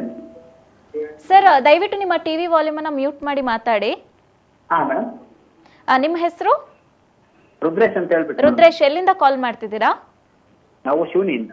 ಓಕೆ, ಡಾಕ್ಟರ್ ಇದ್ದಾರೆ, ನಿಮ್ಮ ಸಮಸ್ಯೆ ಏನಿದೆ ಮಾತಾಡಿ. ನಮಸ್ಕಾರ. ನಮಸ್ಕಾರ ರುದ್ರೇಶ್ ಅವರೇ, ಹಾಂ ಸರ್ ನಮಸ್ಕಾರ. ಹೇಳಿ. ಹಾಂ ಕಡಿಮೆ ಮಾಡಿದೆ ಮೇಡಮ್. ಹೇಳಿ. ಕೇಳಿಸ್ತಿದೆ, ಹೇಳಿ ರುದ್ರೇಶ್ ಅವರು. ಹಾಂ ಸರ್ ನಮಸ್ಕಾರ ಸರ್. ನಮಸ್ಕಾರ. ನಮಸ್ಕಾರ, ಹೇಳಿ. ಸರ್ ಈಗ ಅದೇ ಏನು ಗೊತ್ತಾ? ಹಾಂ ಹಾಂ ಸರ್, ಈಗ ಎಗ್ಗೆ ಟೈಮಲ್ಲಿ ಸ್ವಲ್ಪ ಗಟ್ಟಿಯಾಗಿ ಮಾತಾಡಿ ಸರ್, ನಿಮ್ಮ ವಾಯ್ಸ್ ಡಿಸ್ಟರ್ಬೆನ್ಸ್ ಇದೆ. ಹೌದಾ ಸರ್ ನಮಸ್ಕಾರ. ಹಾಂ, ಹೇಳಿ ಹೇಳಿ. ಇವಾಗ ಹೆರಿಗೆ ಟೈಮಲ್ಲಿ ಸಮಸ್ಯೆ ಆಗ್ತಾ ಇದಾವಲ್ಲ ಹೆಣ್ಮಕ್ಳಿಗೆ, ಏನು ಕಾರಣ ಏನು ಸರ್ ಅದು? ಹೆರಿಗೆ ಟೈಮಲ್ಲಿ ಪ್ರಾಬ್ಲಮ್ ಆಗ್ತದೆ. ಅಲ್ಲ, ಏನು ಪ್ರಾಬ್ಲಮ್ಮು ಹೆರಿಗೆ ಟೈಮಲ್ಲಿ? ಅಂದ್ರೆ ಗೊತ್ತಾ, ಸಿಸೇರಿಯನ್ ಟೈಮಲ್ಲಿ ಹಾಂ, ಸುಮ್ಮನೆ ಮಕ್ಕಳಿಗೆ ಹಾರ್ಟ್ ಸಮಸ್ಯೆ ಇರೋದು, ಶ್ವಾಸಕೋಶದ ಸಮಸ್ಯೆ ಇರೋದು. ಹೆರಿಗೆ ಟೈಮಲ್ಲಿ ಮಕ್ಕಳಿಗೆ ಶ್ವಾಸಕೋಶದ ಇದು ಹಾರ್ಟ್ ಪ್ರಾಬ್ಲಮ್ ಆ ಥರ ಎಲ್ಲ ಆಗುತ್ತೆ ಅಂತ ಏನೋ ಕೇಳ್ತೆ. ಹೆರಿಗೆ ಟೈಮಲ್ಲಿ ಶ್ವಾಸಕೋಶ ತೊಂದರೆನಾ? ಅಂದ್ರೆ ಉಸಿರಾಟ ತೊಂದ್ರೆ. ರುದ್ರೇಶ್ ಅವರೇ, ಇವತ್ತು ನಮ್ಮ ಟಾಪಿಕ್ ಇರೋದು ವಾಂತಿ ಭೇದಿ ಅಂದ್ರೆ ವಾಮಿಟಿಂಗ್ ಮತ್ತೆ ಡಯೇರಿಯಾ ಬಗ್ಗೆ. ಅದ್ರ ಬಗ್ಗೆ ಏನಾದ್ರು ಪ್ರಶ್ನೆ ಇದ್ರೆ ಕೇಳ್ಬೋದು ನೀವು. ಹಲೋ. ಸರಿ, ಕೇಳಿಸ್ತಾ ಇಲ್ಲ. ಓಕೆ, ಕಾಲ್ ಕಟ್ ಆಗಿದೆ ಡಾಕ್ಟರ್. ಎಸ್, ಇನ್ನು ನೀವು ಹೇಳ್ತಾ ಇದ್ರಿ ಡಾಕ್ಟರ್, ಇನ್ನು ವಾಮಿಟಿಂಗ್ ಮತ್ತು ಡಯೇರಿಯಾ ಏನಾದರೂ ಸ್ಟಾರ್ಟ್ ಆದಾಗ ಕೂಡಲೇ ಮನೆಯಲ್ಲಿ ORS ಮತ್ತು ಮನೆಯಲ್ಲೇ ಮಜ್ಜಿಗೆ ಆಗಿರ್ಬೋದು, ಎಳ್ನೀರು ಕುಡಿಯುವಂಥದ್ದು ಕಾಮನ್ನು. ಈ ORSನ ಯಾವ ರೀತಿಯಾಗಿ ತಗೋಬೇಕು? ಈಗ ಮಾರ್ಕೆಟಲ್ಲಿ ತುಂಬ ಕಡೆ ORS ಅನ್ನೋಂಥದ್ದು ಬಂದಿದೆ. ಯಾವ ರೀತಿಯಾಗಿ ನಾವು ಇದು ಒರಿಜಿನಲ್ ಡೂಪ್ಲಿಕೇಟಾ ಇಂಥದ್ದನ್ನು ಹೇಗೆ ಕಂಡಿಡ್ಕೊಂಡು ಒಳ್ಳೆ ORSನ್ನು ಹೇಗೆ ತಗೊಳ್ಳೋದು ಅಂತ? ಈ ORS ಬಗ್ಗೆ ತುಂಬ ರಿಸರ್ಚ್ ಆಗಿದೆ. ಈ WHO ಮತ್ತು UNICEF ಅಂತಲೇ ಹೇಳ್ತೀವಿ ಅಲ್ವಾ, ತುಂಬ ರಿಸರ್ಚ್ ಮಾಡಿ ಯಾವ ಥರ ಪ್ರಪೋರ್ಷನಲ್ಲಿ ಉಪ್ಪಿನಾಂಶ, ಲವಣಾಂಶ, ಶುಗರ್ ಅಂಶ ಇರಬೇಕು ಅಂತ ರಿಸರ್ಚ್ ಮಾಡಿ ಈಗ ಮಾಡಿಫೈಡ್ ORS ಅಂತ ಈಗ ಮಾರ್ಕೆಟಲ್ಲಿ ಸಿಗ್ತದೆ. ಅದು ಫ್ರೀಯಾಗಿ ಎಲ್ಲ ಆಸ್ಪತ್ರೆಯಲ್ಲಿ ಸಿಗುತ್ತೆ, ಅಂಗನವಾಡಿಯಿಂದ ಹಿಡಿದು ಎಂಥ ದೊಡ್ಡ ಹಾಸ್ಪಿಟ್ಲಾದರೂ ಸಿಗುತ್ತೆ ORS. ಈಗ ORS ಸ್ಯಾಚೆಟ್ನ ನಾವು ಹೇಗೆ ಮಿಕ್ಸ್ ಮಾಡಿ ಕುಡಿಬೇಕು ಅನ್ನೋದೇ ಎಷ್ಟೊಂದು ಜನಕ್ಕೆ ಗೊತ್ತಿರೋದಿಲ್ಲ. ಓಕೆ, ನಾವು ORS ಪ್ಯಾಕೆಟ್ 2 ಥರ ಬರುತ್ತೆ, ಒಂದು ದೊಡ್ಡದು, ಒಂದು ಚಿಕ್ಕದು ಬರುತ್ತೆ ಮಕ್ಕಳಿಗೋಸ್ಕರ ಅಂತ. ಈ ದೊಡ್ಡದು ಹೇಗೆ ಅಂದರೆ, ಒಂದು ಪ್ಯಾಕೆಟ್ ಇರುತ್ತಲ್ಲ, ಕುದಿಸಿ ಆರಿಸಿರುವಂಥ ನೀರಲ್ಲಿ ಆ ಪೂರ್ತಿ ಪ್ಯಾಕೆಟ್ನ ಎಂಟಿ ಮಾಡಬೇಕು. ನಾವು ಸುಮ್ಮನೆ ಕಟ್ ಮಾಡಿ ಸ್ಪೂನಲ್ಲಿ ಎಲ್ಲ ಹಾಕ್ಕೊಂಡು ಹಿಂಗೆ ಕಲಿಸಿದ್ರೆ ಆ ಪ್ರಪೋರ್ಷನ್ ಕರೆಕ್ಟಾಗಿರಲ್ಲ. ಫ್ರಿಜ್ಜಲ್ಲಿ ಇದು 1 ಲೀಟರ್ ನೀರಲ್ಲಿ ಆ ಕಂಪ್ಲೀಟ್ ಪ್ಯಾಕೆಟ್ ಎಂಟಿ ಮಾಡಿ ಚೆನ್ನಾಗಿ ಕಲಿಸ್ಬಿಟ್ಟು ಯಾವಾಗ ವಾಂತಿ ಭೇದಿ ಥರ ಆಗ್ತದೋ ಅವಾಗ ಒಂದೊಂದು ಗ್ಲಾಸ್ನ ಥರ ಕುಡಿಬೇಕಾಗ್ತದೆ. ಕುಡಿದು ಅದನ್ನು ಫ್ರಿಜ್ಜಲ್ಲಿ ಇಡೋವಾಗಿಲ್ಲ, ಹಾಗೆ ಅದನ್ನು ನಾವು 24 ಗಂಟೆಯಲ್ಲಿ ಖಾಲಿ ಮಾಡಬೇಕು. ಅಕಸ್ಮಾತ್ ಖಾಲಿ ಆಗಿಲ್ಲ ಅಂದರೆ ಅದನ್ನು ಡಿಸ್ಕಾರ್ಡ್ ಮಾಡಬೇಕು. ಈಗ ಎಷ್ಟೊಂದು ಟೆಟ್ರಾಪ್ಯಾಕ್ಸು ಎಲ್ಲ ಬರುತ್ತೆ ORS ಅಂತ, ಬಟ್ ಅದ್ರ ಮೇಲ್ಗಡೆ ಬರೆದಿರ್ತಾರೆ it is not an ORS ಅಂತ ಕೆಳಗಡೆ. ನೀವು ಅದನ್ನು ದಯವಿಟ್ಟು ಸೂಕ್ಷ್ಮವಾಗಿ ಗಮನಿಸ್ಬೇಕು. ಅದನ್ನು ಆ ಥರದ್ದು ORS ಬೇದಿಗಳಿಗೆ ಹೆಲ್ಪ್ ಆಗಲ್ಲ, ಎನರ್ಜಿ ಡ್ರಿಂಕ್ ಥರ ಹೆಲ್ಪ್ ಆಗ್ತದೆ ಅದು. So it is not an ORS ಅಂತಿದ್ದಾಗ ನೀವು ಆದಷ್ಟು ಅದನ್ನು ಅವಾಯ್ಡ್ ಮಾಡಿ ನೀವು ORSನ ತೊಗೊಂಡು ಕುಡಿಬೇಕಾಗ್ತದೆ. ಮತ್ತು ಎಳ್ನೀರು ಒಳ್ಳೆಯದೇ, ಅದರಲ್ಲಿ ದಾಳಿಂಬೆ ರಸ ಆಗಲಿ, ಆ್ಯಪಲ್ ಜ್ಯೂಸ್ ಆಗಲಿ, ಪಪ್ಪಾಯ ಆಗಲಿ ತೊಗೊಳ್ಬೋದು. ಓಕೆ ಡಾಕ್ಟರ್ ಒಬ್ರು ಕಾಲರ್ ಇದ್ದಾರೆ, ಮಾತಾಡ್ಸ್ಕೊಳ್ಳೋಣ. ಹಲೋ. ಹಲೋ ನಮಸ್ತೆ, ನಿಮ್ಮ ಹೆಸರು? ನಮ್ಮ ಹೆಸರು ಪ್ರೇಮ್ ಕುಮಾರಿ ಅಂತ್ರಿ. ಎಲ್ಲಿಂದ ಕಾಲ್ ಮಾಡ್ತಿದ್ದೀರಾ? ಉಣ್ಸ್ಕಿ ಬಗ್ಲಾಳ ಹೆಬ್ಬಾಳ ಕ್ಯಾಂಪ್ನಿಂದ ರೀ. ಸರಿ, ನಿಮ್ಮ ಪ್ರಶ್ನೆ ಏನಿದೆ ಕೇಳಿ, ಡಾಕ್ಟರ್ ಇದ್ದಾರೆ. ಇವಾಗ ನಮಸ್ಕಾರ ರೀ ಡಾಕ್ಟರ್. ಹಾಂ ನಮಸ್ಕಾರ, ಹೇಳ್ರಿ. ನಮ್ಮ ಹುಡುಗರಿ 5 years ರೀ, ಅವ್ರಿಗೆ ತುಂಬಾ ಮೋಷನ್ಸ್ ಆಗ್ತಿದೆ. ಅವ್ರಿಗೆ ಎಳ್ನೀರು ಕುಡಿಸ್ಬಾರ್ದ್ರಿ? ಒಬ್ಬರಿಗೆ ಎಳ್ನೀರು ಕುಡಿಸ್ಬೋದು ಅಂತಾರ, ಒಬ್ರು ಎಳ್ನೀರು ಕುಡಿಸ್ಬಾರ್ದು ಅಂತಾರ್ರಿ. ಇಲ್ಲ, ಎಳ್ನೀರು ಕುಡಿಸ್ಬೋದು. ಎಷ್ಟು ಸತಿ ಆಗ್ತದೆ ದಿನಕ್ಕೆ? ಆಗುತ್ರಿ, ಒಂದು 5 times ಆಗುತ್ರಿ. ಅದ ರಕ್ತ ಏನಾದ್ರು ಹೋಗುತ್ತಾ ಮೋಷನಲ್ಲಿ? ಇಲ್ಲ ರೀ, ಜಿಗಿಟ್ ತರ ಹೋಗುತ್ರಿ ಒಂದೊಂದ್ ಟೈಮ್. ಓಕೆ, ತುಂಬ ಜಾಸ್ತಿ, ತುಂಬ ಕ್ವಾಂಟಿಟಿ ಜಾಸ್ತಿಯಲ್ಲಿ ಹೋಗ್ತಾ ಇದೆನಾ? ಹಂಗ ಜಿಗಿಟು ಮೋಷನ್ ಆದಾಗ ಒಂದು 5-6 times ಆಗ್ತೈತ್ರಿ. ಓಕೆ, ನೋಡಿ 6ಕ್ಕಿಂತ ಹೆಚ್ಚು ಆಗ್ತಾ ಇದೆ, ಮಗು ಸರಿಯಾಗಿ ಕುಡಿತಾ ಇಲ್ಲ, ಮತ್ತು ಯೂರಿನ್ ಚೆನ್ನಾಗಿ ಬರ್ತಾ ಇಲ್ಲ, ತುಂಬ ಅಳ್ತಾ ಇದೆ, ಹಾಗೆಲ್ಲ ಇದ್ದರೆ ಹೊಟ್ಟೆ ನೋವು ಅಂತೈತ್ರಿ ಆ ಟೈಮ್ನಾಗ. ಈ ಥರ ಹೊಟ್ಟೆ ನೋವು, ಬೇದಿ ಜಾಸ್ತಿ ಆಗ್ತಿದೆ, ಈ ಥರ ಜಿಗಿಟು ಎಲ್ಲ, ಜ್ವರ ಏನಿದೆನಾ? ಜ್ವರ ಇಲ್ಲ ರೀ. ಓಕೆ, ಸೊ ಇದು ಯಾವುದೋ ಫುಡ್ ಇನ್ಫೆಕ್ಷನ್ ಥರನೇ ಆಗಿರುತ್ತೆ. ನೀವು ORS ಮತ್ತು ಈ ಚಿಕ್ಕ ಮಕ್ಕಳಲ್ಲಿ ಜಿಂಕ್ ಸಪ್ಲಿಮೆಂಟೇಷನ್ ಕೊಡ್ತೇವೆ ನಾವು. ಜಿಂಕಿಂದನೂ ಕ್ವಾಂಟಿಟಿ ರಿಡಕ್ಷನ್ ಆಗ್ತದೆ, ಜಿಂಕ್ ಸಪ್ಲಿಮೆಂಟ್ ಎಲ್ಲ ಕೊಡ್ತಾರೆ. ನೀವು ನಿಯರೆಸ್ಟ್ ಅಂಗನವಾಡಿ ಆಗಲಿ, ಪ್ರೈಮರಿ ಹೆಲ್ತ್ ಕೇರ್ ಸೆಂಟರ್ ಆಗಲಿ ನೀವು ಮೀಟ್ ಆಗಿ, ಅಲ್ಲಿ ಡಾಕ್ಟರು ಅವರು ಫ್ಲೂಯಿಡ್ ಸ್ಟೇಟಸ್ನ ಅಸೆಸ್ ಮಾಡ್ತಾರೆ. ಅಂದರೆ ಅವ್ರಿಗೆ ನೀರಿನ ಅಂಶ ಬಾಡಿಯಲ್ಲಿ ಎಷ್ಟಿದೆ ಅಂತ ಅವ್ರು ಚೆಕ್ ಮಾಡಿಕೊಂಡು ಟ್ರೀಟ್ಮೆಂಟ್ ಅವ್ರಿಗೆ ಒ ಪಿ ಡಿ ಅಂದರೆ ಒ ಪಿ ಡಿಯಲ್ಲೇ ಮನೆಯಲ್ಲೇ ತೊಗೋಬೋದಾ ಅಥವಾ ಆಸ್ಪತ್ರೆ ಅಡ್ಮಿಟ್ ಮಾಡ್ಬೇಕಾಗತ್ತೆ ಅಂತ ಹೇಳ್ತಾರೆ. ಬಟ್ ಈಗ ನೀವು ಜಿಗಿಟು ಅಂಟು ತರ ರೀ ಮೋಷನ್ ಆಗುತ್ತ್ರಿ, ಆದಾಗೆ ಹೊಟ್ಟಿ ನೋವು ಅಂತಾರ, ಸಂಡಸ್ ಕೂಡ ಹಂಗೆ ಹೋಗ್ತಾ ಇದೆ. ಎಷ್ಟು ದಿನದಿಂದ ಇದೆ ಈ ಥರ? ಅದು ಕಂಟಿನ್ಯೂ ಇರಲ್ಲ ರೀ, ಒಂದು 15 days 1 month 6 months ಹಂಗ್ ಬರ್ತೈತ್ರಿ ಪ್ರಾಬ್ಲಮ್. ನೋಡಿ, ಈ ಥರ ಜಿಗುಟ್ ಅಂತ ಏನು ಹೇಳ್ತಿದ್ರಲ್ಲ ನೀವು, ಈ ಥರ ಕಂಟಿನ್ಯೂಸ್ ಇರೋರಿಗೆ ಕೆಲವ್ರಿಗೆ ಏನಾಗ್ತದೆ ಅಂದರೆ ಈ ಎಣ್ಣೆ ಪದಾರ್ಥದಿಂದ ಜಾಸ್ತಿ ಆಗುತ್ತಾ ಈ ಥರ? ಎಣ್ಣೆ ಪದಾರ್ಥ ಹೊರಗಿಂದ ಏನಕ್ಕೆ ಕೊಡಲ್ಲ ರೀ. ಅಲ್ಲ, ಮನೆಗೆ ಎಣ್ಣೆದೇನೋ ತಿಂದರೆ ಈಗ ಬಜ್ಜಿ ಆಗಲಿ ಪೂರಿ ಆಗಲಿ ತಿಂದರೆ ಜಾಸ್ತಿ ಆಗುತ್ತಾ ಈ ಥರ? ಆ ಟೈಮ್ನಾಗ ಆಗುತ್ತಂತ ನಾವು ಚೆಕ್ ಮಾಡಿಲ್ಲ ರೀ. ನೋಡ್ಕೊಳ್ಳಿ, ಕೆಲವರಿಗೆ ಈ ಫ್ಯಾಟ್ ಅನ್ನೋ ಜಿಡ್ಡಿನ ಪದಾರ್ಥ ಜೀರ್ಣಿಸೋ ಶಕ್ತಿ ಇರೋದಿಲ್ಲ. ಅವಾಗ ಮೋಷನ್ ಟೆಸ್ಟ್ ಮಾಡ್ಬೇಕಾಗತ್ತೆ, ಅಂದರೆ ಫ್ಯಾಟ್ ಏನಾದರೂ ಬರ್ತಾ ಇದೆಯಾ, ಮತ್ತು ಅವ್ರದ್ದು ಏನಾದರೂ ಗ್ರಂಥಿಗಳೆಲ್ಲ ಚೆನ್ನಾಗಿದೆ ಅಂತ ಅವ್ರು ಟೆಸ್ಟ್. ಈ ಥರ ರಿಕರೆಂಟಾಗಿ ಆಗ್ತಾ ಇದೆ ಅಂದರೆ ನೀವು ವೈದ್ಯರ ಹತ್ರ ಸಲಹೆ ತೊಗೊಳ್ಬೇಕಾಗ್ತದೆ. ಬಂದ್ಬಿಟ್ಟು ಸ್ಟೂಲ್ ಟೆಸ್ಟು ಬ್ಲಡ್ ಟೆಸ್ಟ್ ಎಲ್ಲ ಮಾಡಿಸ್ಬೇಕಾಗುತ್ತೆ, ಸ್ಕ್ಯಾನಿಂಗ್ ಎಲ್ಲ. ಓಕೆ, ಧನ್ಯವಾದಗಳು ಕರೆಯನ್ನು ಮಾಡಿದ್ದಕ್ಕಾಗಿ. ಇನ್ನು ಡಾಕ್ಟರ್, ಇತ್ತೀಚಿನ ದಿನಗಳಲ್ಲಿ ಈ ಸ್ವಚ್ಛತೆ ಅನ್ನೋಂಥದ್ದು ತುಂಬ ಇಂಪಾರ್ಟೆಂಟ್ ಆಗುತ್ತೆ. ಕೆಲವೊಬ್ರು ಏನು ಮಾಡ್ತಾರೆ, ಹೊರಗಡೆ ತಿಂದ್ಕೊಂಡು ಬರ್ತಾರೆ, ಚೆನ್ನಾಗಿ ಹ್ಯಾಂಡ್ ವಾಶ್ ಮಾಡಲ್ಲ, ವಾಶ್ರೂಮ್ಗೆ ಹೋಗ್ತಾರೆ, ಚೆನ್ನಾಗಿ ಹ್ಯಾಂಡ್ ವಾಶ್ ಮಾಡೋದಿಲ್ಲ, ಇದರಿಂದ ಕೂಡ ಪ್ರಾಬ್ಲಮ್ಸ್ ಆಗೋ ಚಾನ್ಸಸ್ ಇರುತ್ತೆ. ಇದ್ರ ಬಗ್ಗೆ ತಿಳಿಸ್ಕೊಡಿ ಡಾಕ್ಟರ್. ಇದು ಹೇಳೋಕ್ಕೆ ಮುಂಚೆ ಒಂದು ಚಿಕ್ಕದಾಗಿ ಒಂದು ಸ್ಟೋರಿ ಹೇಳ್ತೀನಿ ನಿಮಗೆ. 18th ಸೆಂಚುರಿಯಲ್ಲಿ ಏನಾಗ್ತಾ ಇತ್ತು ಅಂದರೆ, ಟೈಫಾಯ್ಡ್ ಮೇರೆ ಅಂತ ತುಂಬ ಹೆಸರು ಈ ಚಲಾವಣೆಯಲ್ಲಿ ಇತ್ತಿದ್ದು. ಈ ಟೈಫಾಯ್ಡ್ ಮೇರೆನವರು ಒಬ್ಬಳು ಅಡುಗೆ ಮಾಡೋ ಕೆಲಸದವಳು, ಕುಕ್. ಈ USA ಕುಕ್ ಮಾಡ್ತಾಯಿದ್ರು. US ಏನಾಗಿತ್ತು ಅಂದರೆ ಒಂದು ಟೈಫಾಯ್ಡ್ ಔಟ್ಬ್ರೇಕ್ ಆಗಿತ್ತು. ಎಷ್ಟೊಂದು ಜನಕ್ಕೆ ಟೈಫಾಯ್ಡ್ ಆಗಿಬಿಟ್ಟಿತ್ತು, ಒಂದು 50 ಪೇಷಂಟ್ ಮೇಲ್ಗಡೆ. ಸೊ ಈಗ ಹೆಂಗೆ ಕೋವಿಡ್ ಆದಾಗ ಕಾಂಟ್ಯಾಕ್ಟ್ ಟ್ರೇಸಿಂಗ್ ಹೆಂಗೆ ಮಾಡ್ತಾರೆ ನೋಡಿ, ನೀವು ಯಾರು ಮೀಟ್ ಆಗಿದ್ರಿ, ನೀವು ಯಾರು ಮೀಟ್ ಆಗಿ, ಹಾಗೆ ಅಂದರೆ ಸೋರ್ಸ್ ಎಲ್ಲಿಂದ ಬರ್ತಾ ಇದೆ ಅಂತ ಒಂದು ಕಂಡಿಡಿಕೋಸ್ಕರ ಕಾಂಟ್ಯಾಕ್ಟ್ ಟ್ರೇಸಿಂಗ್ ಅಂತ ಮಾಡ್ತಾರೆ. ಹಾಗೆ ಮಾಡಿ ನೋಡಿದಾಗ ಕಾಮನ್ ಆಗಿ ಒಬ್ಬಳು ಕುಕ್ಕಿದ್ಲು, ಮೇರಿ ಅಂತ. ಸೊ ಅವ್ರಿಗೇನು ಸಿಮ್ಟಮ್ಸ್ ಇರಲಿಲ್ಲ, ಲೂಸ್ ಮೋಷನ್ ಆಗಲಿ ಮತ್ತೊಂದಾಗಲಿ ಏನೂ ಇರಲಿಲ್ಲ ಅವ್ರಿಗೆ. ಅವರು ಮಲನ ಅವರು ಮೋಷನ್ನ ಪರೀಕ್ಷೆ ಮಾಡಿ ನೋಡಿದಾಗ ಅದರಲ್ಲಿ ಟೈಫಾಯ್ಡ್ ಪಾಸಿಟಿವ್ ಎಷ್ಟೊಂದು ಸತಿ ಬಂತು ಅವ್ರಿಗೆ. ಅದರ ಅರ್ಥ ಏನು ಅಂತಂದರೆ, ಒಬ್ಬರು ಕುಕ್ ಎಷ್ಟು ಇಂಪಾರ್ಟೆಂಟ್ ಆಗ್ತಾರೆ ಮನೇಲಿ ಅಡುಗೆ ಮಾಡೋರು ಅಂತಂದರೆ, ನಾವು ಸ್ವಚ್ಛತೆಯನ್ನು ಯೂಸ್ ಮಾಡ್ತಾ ಹೋದರೆ ಆವಾಗ ಏನಾಗುತ್ತೆ, ಇವ್ರಿಗೆ ಟೈಫಾಯ್ಡು ಬ್ಯಾಕ್ಟೀರಿಯಾ ಅವ್ರ ಮೋಷನ್ ಬರ್ತಾಯಿದೆ, ಬಟ್ ಅವ್ರಿಗೆ ಇನ್ಫೆಕ್ಷನ್ ಆಗೋದಿಲ್ಲ. ಅವ್ರನ್ನ ಕ್ಯಾರಿಯರ್ಸ್ ಅಂತ ಹೇಳ್ತೀವಿ. ಅಂದರೆ ಅವ್ರಿಗೆ ಯಾವುದೇ ಥರ ಸಿಮ್ಟಮ್ಸ್ ಇರಲ್ಲ, ಬರೇ ಬ್ಯಾಕ್ಟೀರಿಯಾನ ಮೋಷನಲ್ಲಿ ಬಿಡ್ತಾ ಇರ್ತಾರೆ. ಅದರಿಂದ ಬೇರೆ ಪೇಷಂಟ್ಗಳಿಗೆ ಇದಾಗ್ತಿರುತ್ತೆ. ಅವ್ರನ್ನ 2 ವರ್ಷ ಕ್ವಾರಂಟೈನ್ ಮಾಡ್ತಾರೆ. ರಿಲೀಸ್ ಮಾಡಿದ್ಮೇಲೆ ಮತ್ತೆ ಬೇರೆ ಕಡೆ ಹೋಗ್ಬಿಟ್ಟು ಮತ್ತೆ ಕೆಲಸ ಮಾಡ್ತಾರೆ. ಹಾಗೆ ಗೊತ್ತಾಗಿ ಅವ್ರು ಲೈಫ್ ಟೈಮ್ ಕ್ವಾರಂಟೈನ್ ಆಗಿಬಿಡುತ್ತೆ ಮೇರೆ ಏನೋ ಒಂದು ಕುಕ್ಗೆ. ಸೊ ಇದು ತುಂಬ ಪುಸ್ತಕದೆಲ್ಲ ಬರುತ್ತೆ ಟೈಫಾಯ್ಡ್ ಮೇಲೆ. ಅದಕ್ಕೆ ಸ್ವಚ್ಛತೆ ಯಾರಿಗೆ ಎಲ್ಲರಿಗೂ ಬೇದಿ ವಾಂತಿ ಇಲ್ಲದೆ ಹೋದ್ರೂ ಇನ್ಫೆಕ್ಷನ್ ಸ್ಪ್ರೆಡ್ ಮಾಡುವಂಥ ಚಾನ್ಸಸ್ ಇರುತ್ತೆ ಕ್ಯಾರಿಯರ್ಸಿಂದ. ಸೊ ಅದಕ್ಕೆ ಸ್ವಚ್ಛತೆ ತುಂಬ ಇಂಪಾರ್ಟೆಂಟು. ಮನೇಲಿ ಫಿಲ್ಟ್ರಲ್ಲಿ ಏನಾದರೂ ತೊಂದರೆ ಇಲ್ಲ, ನೀರನ್ನು ಕುದಿಸ್ಬೇಕು. ಎಲ್ಲರೂ ಸುಮ್ಮನೆ ಬಿಸಿ ಮಾಡಿ ಕುಡಿಯೋದು ತಪ್ಪಾಗ್ತದೆ. ಕುದಿಸಿ ಆರಿಸ್ಬಿಟ್ಟು ನೀರು ಕುಡೀರಿ. ಅವತ್ತಿನ ಊಟ ಅವತ್ತೇ ಮಾಡಿ, ಬಿಸಿ ಊಟ ಮಾಡಿ. ಆದಷ್ಟು ಮನೆಯಲ್ಲೇ ಅಡುಗೆ ಮಾಡ್ಕೊಂಡು ತಿನ್ನೋದು ಉತ್ತಮ. ಓಕೆ ಡಾಕ್ಟರ್, ಒಬ್ರು ಕಾಲರ್ ಇದ್ದಾರೆ. ಹಲೋ. ಮೇಡಮ್ ನಮಸ್ತೆ. ನಮಸ್ತೆ ಸರ್, ನಿಮ್ಮ ಹೆಸರು? ಮೇಡಮ್ ರುದ್ರೇಶ್ ಅಂತ, ಅವಾಗಲೇ ಕಾಲ್ ಮಾಡಿದ್ದೆ. ಸರಿ, ನಿಮ್ಮ ಪ್ರಶ್ನೆ ಏನಿದೆ ಕೇಳಿ. ಮೇಡಮ್ ಅದು ಪಾಪಗೆ ಏನಾಗುತ್ತೆ ಅಂದ್ರೆ 15 days 20 days ಅನ್ಸುತ್ತೆ, ಅಂದ್ರೆ ಲೂಸ್ ಮೋಷನ್ ಮತ್ತೆ ವಾಂತಿ ಸ್ಟಾರ್ಟ್ ಆಗುತ್ತೆ ಮೇಡಮ್. ವಯಸ್ಸು ಎಷ್ಟು ರುದ್ರೇಶ್ವರಿ ಮಗುಗೆ? ಸರ್ ಅದು 6 years. ಎಷ್ಟು? 6 years ಸರ್. 6 years. ಸೊ ಈ ಥರ ಯಾವಾಗಿಂದ ಆಗ್ತಾ ಇದೆ? ಒಂದು 6 months ಆಯ್ತು ಸರ್. ಅದು 6 months ಈ ಥರ ಆಗ್ತಾ ಇದೆನಾ ನಿಮಗೆ ಆ ಮಗುಗೆ? ಹಾಂ ಸರ್. ನೋಡಿ, ಯಾವುದೇ ಒಂದು ಬೇದಿ 1 ತಿಂಗಳ ಮೇಲ್ಗಡೆ ಇದೆ, ಬೇದಿ ಅದೇ ಥರ ಬರ್ತಾ ಇದೆ ಅಂದರೆ ಅದನ್ನು ಕ್ರಾನಿಕ್ ಡಯೇರಿಯಾ ಅಂತ ಹೇಳ್ತೀವಿ ನಾವು. ಇದನ್ನು ನಾನು ಮುಂಚೆ ಹೇಳಿದಾಗೆ ಎಲ್ಲ ಬೇದಿ ವಾಂತಿನೂ ಇನ್ಫೆಕ್ಷನ್ ಆಗಿರ್ಬೇಕು ಅಂತೇನಿಲ್ಲ. ನಾನ್ ಇನ್ಫೆಕ್ಷಿಯಸ್ ಡಯೇರಿಯಾ ಅಂತಲೂ ಇರುತ್ತೆ. ನೀವು ಅದಕ್ಕೆ ಏನು ಮಾಡಬೇಕು ಅಂದರೆ, ಈ ಸ್ಟೂಲ್ ಪರೀಕ್ಷೆ ಆಗಲಿ, ಕೆಲವೊಂದು ಸತಿ ನಾವು ಎಂಡೋಸ್ಕೋಪಿ ಕೊಲೊನೋಸ್ಕೋಪಿನೂ ಬೇಕಾಗೋ ಸಾಧ್ಯತೆಗಳಿರುತ್ತೆ. ಕೆಲವೊಂದು ರಕ್ತ ಪರೀಕ್ಷೆನೂ ಮಾಡಬೇಕಾಗುತ್ತೆ. ಯಾಕಂದರೆ ಏನಾದರೂ ಎಣ್ಣೆ ಪದಾರ್ಥ ಜಿಡ್ಡು ಪದಾರ್ಥ ತಿಂದರೆ ಹಿಂಗೆ ಆಗೋದು ಆ ಥರ ಏನಿಲ್ಲಲ್ಲ. ಯಾವುದಾದ್ರೂ ಪರ್ಟಿಕ್ಯುಲರ್ ಫುಡ್ಡಿಗೆ ಆಗೋ ಥರ ಏನಿಲ್ಲ ಅಲ್ಲ. ಹಾಲು ಕುಡಿದ್ರೆ ಆಗೋದು ಆ ಥರ ಏನಾದರೂ ಪರ್ಟಿಕ್ಯುಲರ್ ಫುಡ್ ತಿಂದರೆ ಆಗುತ್ತಾ ಅವ್ರಿಗೇನಾದರೂ? ಸರ್ ಅದು ಸ್ವಲ್ಪ ಎಣ್ಣೆ ಪದಾರ್ಥದಿಂದ ಆ ಥರ ಆಗುತ್ತೆ ಅಂತ ಅನ್ಸುತ್ತೆ ನನಗೆ. ಮೋಷನ್ ಯಾವ ಕಲರ್ ಇರುತ್ತೆ? ಬೆಳ್ಳಗಿರೋದು, ಆಮೇಲೆ ಈ ಕಮೋಡಿಗೆಲ್ಲ ಅಂಟ್ಕೊಳ್ಳುತ್ತಾ? ಹಾಂ ಸರ್, ಸ್ವಲ್ಪ ಕಮೋಡಿಗೆಲ್ಲ ಅಂಟ್ಕೊಳ್ಳುತ್ತೆ.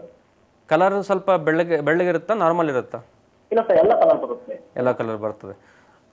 ನೀವು ಮಗುನ ಒಂದ್ಸತಿ ಸ್ಪೆಷಲಿಸ್ಟ್ ಹತ್ರ ಒಂದು ಟೆಸ್ಟ್ ಮಾಡಿಸ್ಬೇಕಾಗುತ್ತೆ. ಸ್ಟೂಲಿನ ಟೆಸ್ಟ್ ಮಾಡಬೇಕಾಗುತ್ತೆ. ಸ್ಟೂಲಲ್ಲಿ ಏನಾದರೂ ಫ್ಯಾಟ್ ಕಂಟೆಂಟ್ ಜಾಸ್ತಿ ಇದೆನಾ ಅದನ್ನು ಪರೀಕ್ಷೆ ಮಾಡಬೇಕಾಗತ್ತೆ.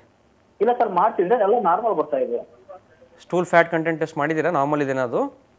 ನಾರ್ಮಲ್ ಬರುತ್ತೆ ಸರ್. ಎಂಡೋಸ್ಕೋಪಿ ಕೊಲೊನೋಸ್ಕೋಪಿ ಆ ಥರದ್ದು ಏನಾದ್ರು ಪರೀಕ್ಷೆ ಮಾಡಿದ್ರಾ? ಸರ್ ಮಾಡ್ತಿದ್ದೀನಿ. ಏನಿದೆ ರಿಪೋರ್ಟಲ್ಲಿ? ರಿಪೋರ್ಟ್ ಎಲ್ಲ ನಾರ್ಮಲ್ ಬರುತ್ತೆ. ಓಕೆ, ಅಂದ್ರೂ ಆಗ್ತಾ ಇದೆನಾ? ಸರ್ ನೋಡ್ಬೇಕಾಗತ್ತೆ. ಅವು ನೀವು ಟೆಸ್ಟ್ ಮಾಡಿಸೋ ರಿಪೋರ್ಟ್ಸ್ ಬೇಕಾಗ್ತದೆ. ಆಮೇಲೆ ಊಟದಲ್ಲಿ ನೀವು ಅಬ್ಸರ್ವ್ ಮಾಡ್ತಾ ಹೋಗಿ. ಏನು ಊಟ ತಿಂದರೆ ಅವನು ಚೆನ್ನಾಗಿರ್ತಾನೆ, ಏನಾದರೂ ಚೇಂಜ್ ಮಾಡಿದ್ರೆ ಚೆನ್ನಾಗಿರಲ್ಲ, ಅದನ್ನು ಅಬ್ಸರ್ವ್ ಮಾಡಿ. ಸರ್ ಕೆಲವರಿಗೆ ಹಾಲು ಕುಡಿದ್ರೆ ಬೇದಿ ಆಗೋ ಚಾನ್ಸಸ್ ಇರುತ್ತೆ. ಹಾಲನ್ನ ಸ್ವಲ್ಪ ಅವಾಯ್ಡ್ ಮಾಡಿ, ಮನೆಯಲ್ಲೇ ಬಿಸಿಯಾಗಿ ಮೆತ್ತಗಿರುವಂಥ ಫುಡ್ ಕೊಡಿ, ಮೊಸರು ಕೊಡಿ, ಕೊಟ್ಬಿಟ್ಟು ನೋಡಿ. ಕಡಿಮೆ ಆಗಿಲ್ಲ ಅಂದರೆ ಸಂಪರ್ಕಿಸಿ, ನಾವು ಮತ್ತೆ ನಿಮಗೆ ಸಲಹೆ ಕೊಡೋಣಂತೆ. ಡಾಕ್ಟರ್ ಒಬ್ರು ಕಾಲರ್ ಇದ್ದಾರೆ. ಹಲೋ ಹಲೋ ನಮಸ್ತೆ, ನಿಮ್ಮ ಹೆಸರು?